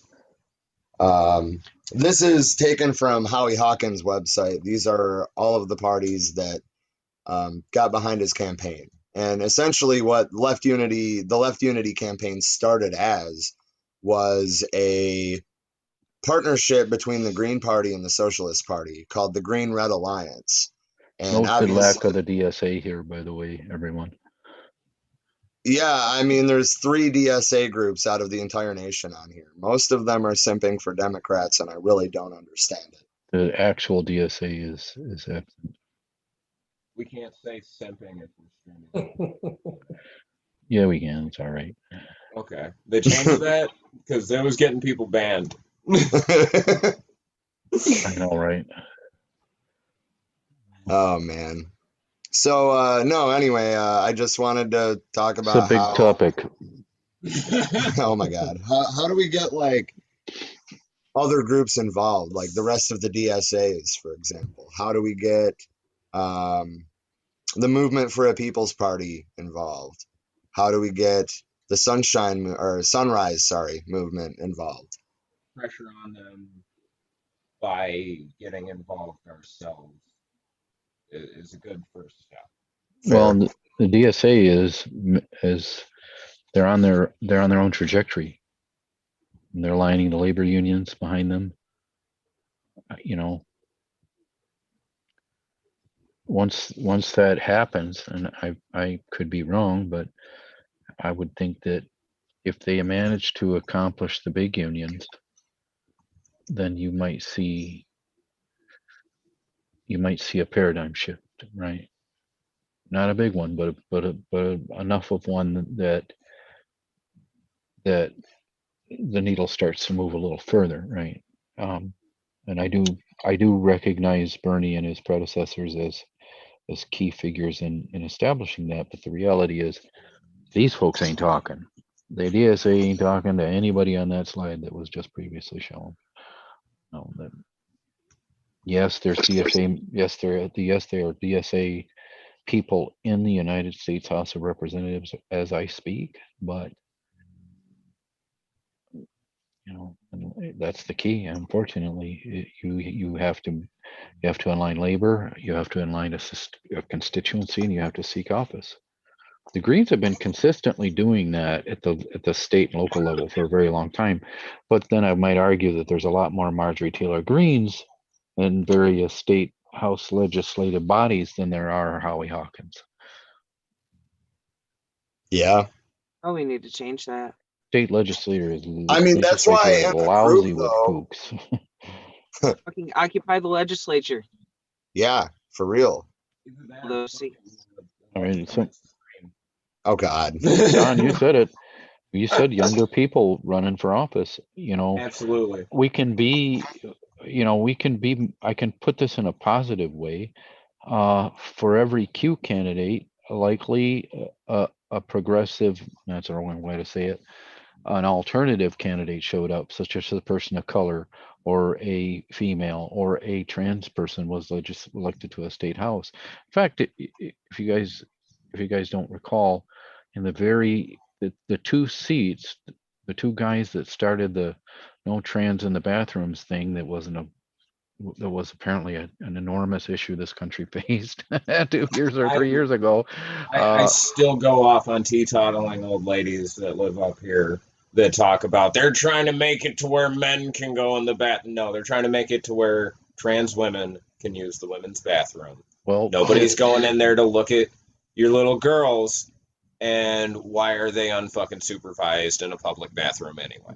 The two idiots that memeified that entire thing and said it as a national conversation lost their seat to trans people. Good. I love that. Progress. Fuck yeah. Justice Scalia's last words in in the fucking Supreme Court were immortalized and sung by Coheed and Cambria because they were so ridiculous. Where's the gabagool? Sorry. Man, I kind of want to bring that up. Like the Coheed and Cambria Justice Scalia. Bring it up. I am going to bring it up. I haven't heard it in a very long time, and it's the best damn thing I've ever seen. Meanwhile, while he's doing that, to the people that are still watching, thank you, comrades. I introduced myself as Don Good News Hughes, and I feel that you are deserving of some good news. I told you some very dark news, and that wasn't on brand. So I was going to tell you, good news, everyone. They're bringing back a second edition playable race to D&D known as Squirrel Folk, but that I found something about archaeology that was pretty cool instead. A couple of weeks ago, a study was done on some teeth that were discovered in the early 20th century from a cave on an island off the coast of Britain. These teeth were originally believed to just be Neanderthal teeth, and it was discovered that the teeth start out at the root looking very Neanderthal, and as they get to the middle section and then the crown, they begin to look human. So it is now believed that these teeth are from a species of human that was a hybrid between Neanderthals and modern humans. So there's your good news for today. That is good news. For those that are cultural anthropology and amateur cultural anthropologists like me, that's pretty exciting. Yeah. Are you sure they weren't Ruth Bader Ginsburg? That remains unclear. Okay. So speaking of the Supreme Court, here is Coheed and Cambria's take on Justice Scalia's dissenting opinions. Oh, I saw this.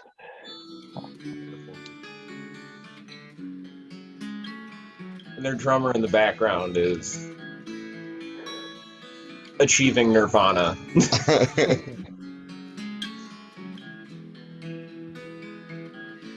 Absurd, you would think. The answer I'll be this. So obvious there would hardly be a need for the court to hear it. The court's interpretation renders words inoperative. Goes beyond giving words bizarre meanings. Words no longer have meaning. Understatement by name is an opinion on the Affordable Care Act. I call attention to this court's threat to American democracy. Impossible possibilities. Oh, the world does not expect logic in poetry. Same-sex marriage, I descend. Hell no. We went past our 30 minutes, 30 seconds of fair use. Oh yeah, we should probably cut this off before they censor us. But stop, Rob. We're gonna get deplatformed. Can't turn this off. That's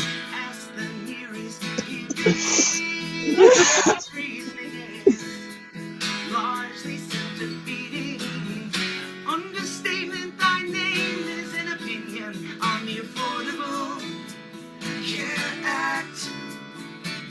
I call attention to this court threat to American democracy. Impossible possibilities. Oh, the world does not expect. Is it stressing anybody else out how close together and not masked they are? yeah. Not really. I'm digging it. Everything is ambiguous. I love how their drummer is so into it right there.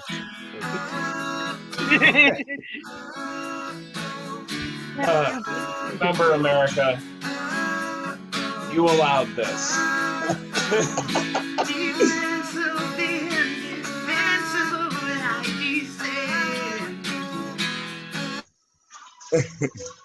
That's fucking great. Yeah. Good old Coheed and Cambria. Not allowing for us to pass a law putting term limits on the Supreme Court has allowed for this. Yeah. Yeah. I'm glad you could all experience that with us. I hope we don't get copyrighted. Thank you for sharing that, man. That was fucking dope. I needed that in my day.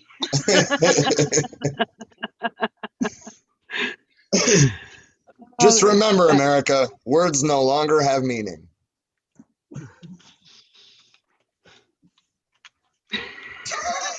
Oh no. Oh fuck! I want to watch that again. Please. I will put the link. Hold on. I will put the link in the comments. Yeah, right on. That's fucking great.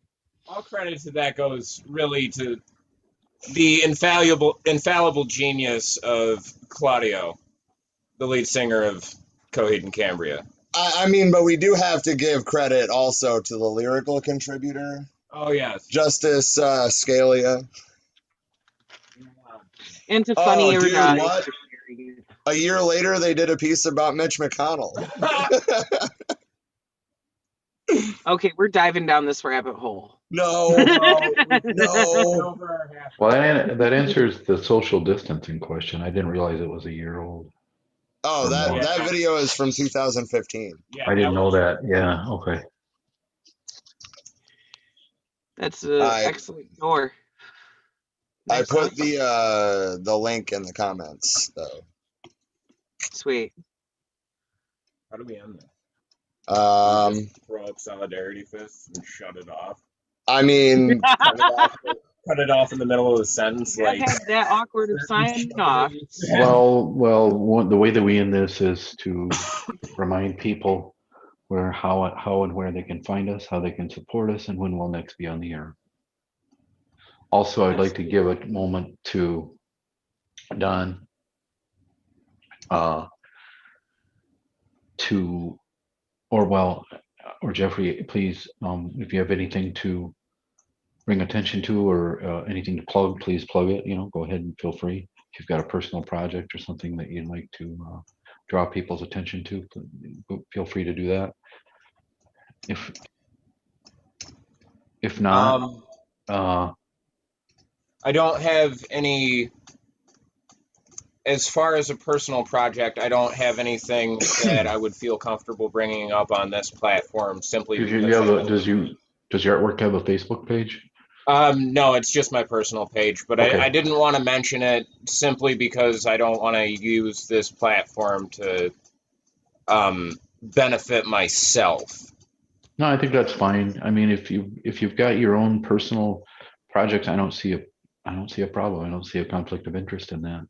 Okay. And that goes for anybody who's listening and anybody who participates in these conversations with us.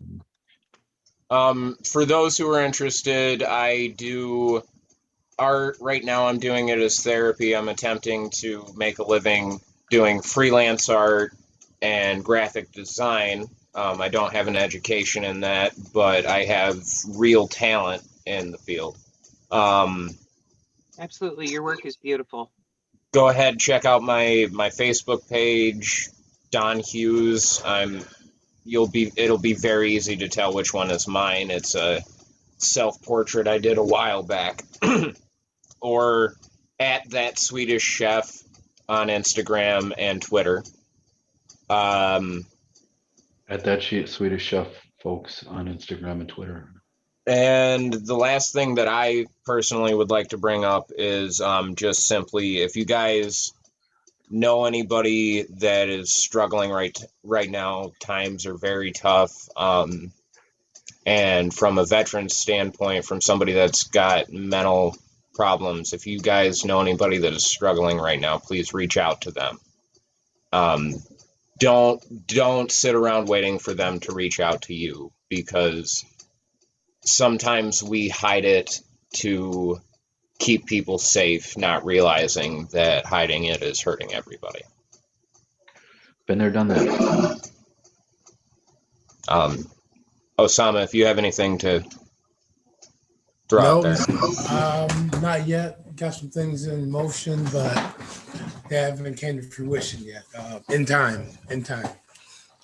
You're on Twitter? I am no Twitter. Just okay. I'm just a Facebook guy. Gotcha. A little bit old fashioned. Rob, when will our listeners and our viewers in the future be able to see us again? Well, every Monday we do a live stream. It used to be later than it is, but we recently made it earlier. We're trying to do it at 8 Eastern, or well, I mean, I'll be back home next week, so it'll be 8 Eastern, 9 Central, 10 Mountain, 11 Pacific, right? No, the other way around. 8 Eastern, 7 Central, 6 Mountain, 5 Pacific. Yeah, the sun rises in the east, Dean. We haven't reached that point in human history that you traveled from where they have to flip the rotation of the earth. Well, you realize that anytime you're talking to me, I'm usually 3 years in the future. So. I believe it. I believe it. Oh, man. That's how you know too much. Thank you all for listening and viewing and following us along. We are eternally grateful to you. Please keep your eye on this space. We, not me. We, not me. That's correct. Those are my pronouns, by the way. Absolutely. He, Yes. him, And we. dude, I'm so glad that both of you got to join us tonight, Don and Yep. Jeff. Like, Thank you. please keep Appreciate doing it. so. This has been dope. Appreciate So you there having are a me. couple more comments to catch up on. Okay. Austin said, okay, so Natalie said, sorry, I almost missed that one. It amazes me, no, angers me, how people vote against themselves and we get Mitch McConnell back every 4 years. Austin said, Right? I wanted Charles Booker to win the primary. Well, you can thank the corporate DNC for the fact that he didn't. That's really all I have to say about that. Natalie said, I sure did too. Did you see he started an organization group? Of course, now I can't remember the name. So that's something to look into. And Austin said, hoping to be on the other side of the live stream next time. Have a good night. Yeah. Oh, Looking yes. forward Looking to forward Austin to it, back. bro. Yep. One of our co-hostess with the mostesses.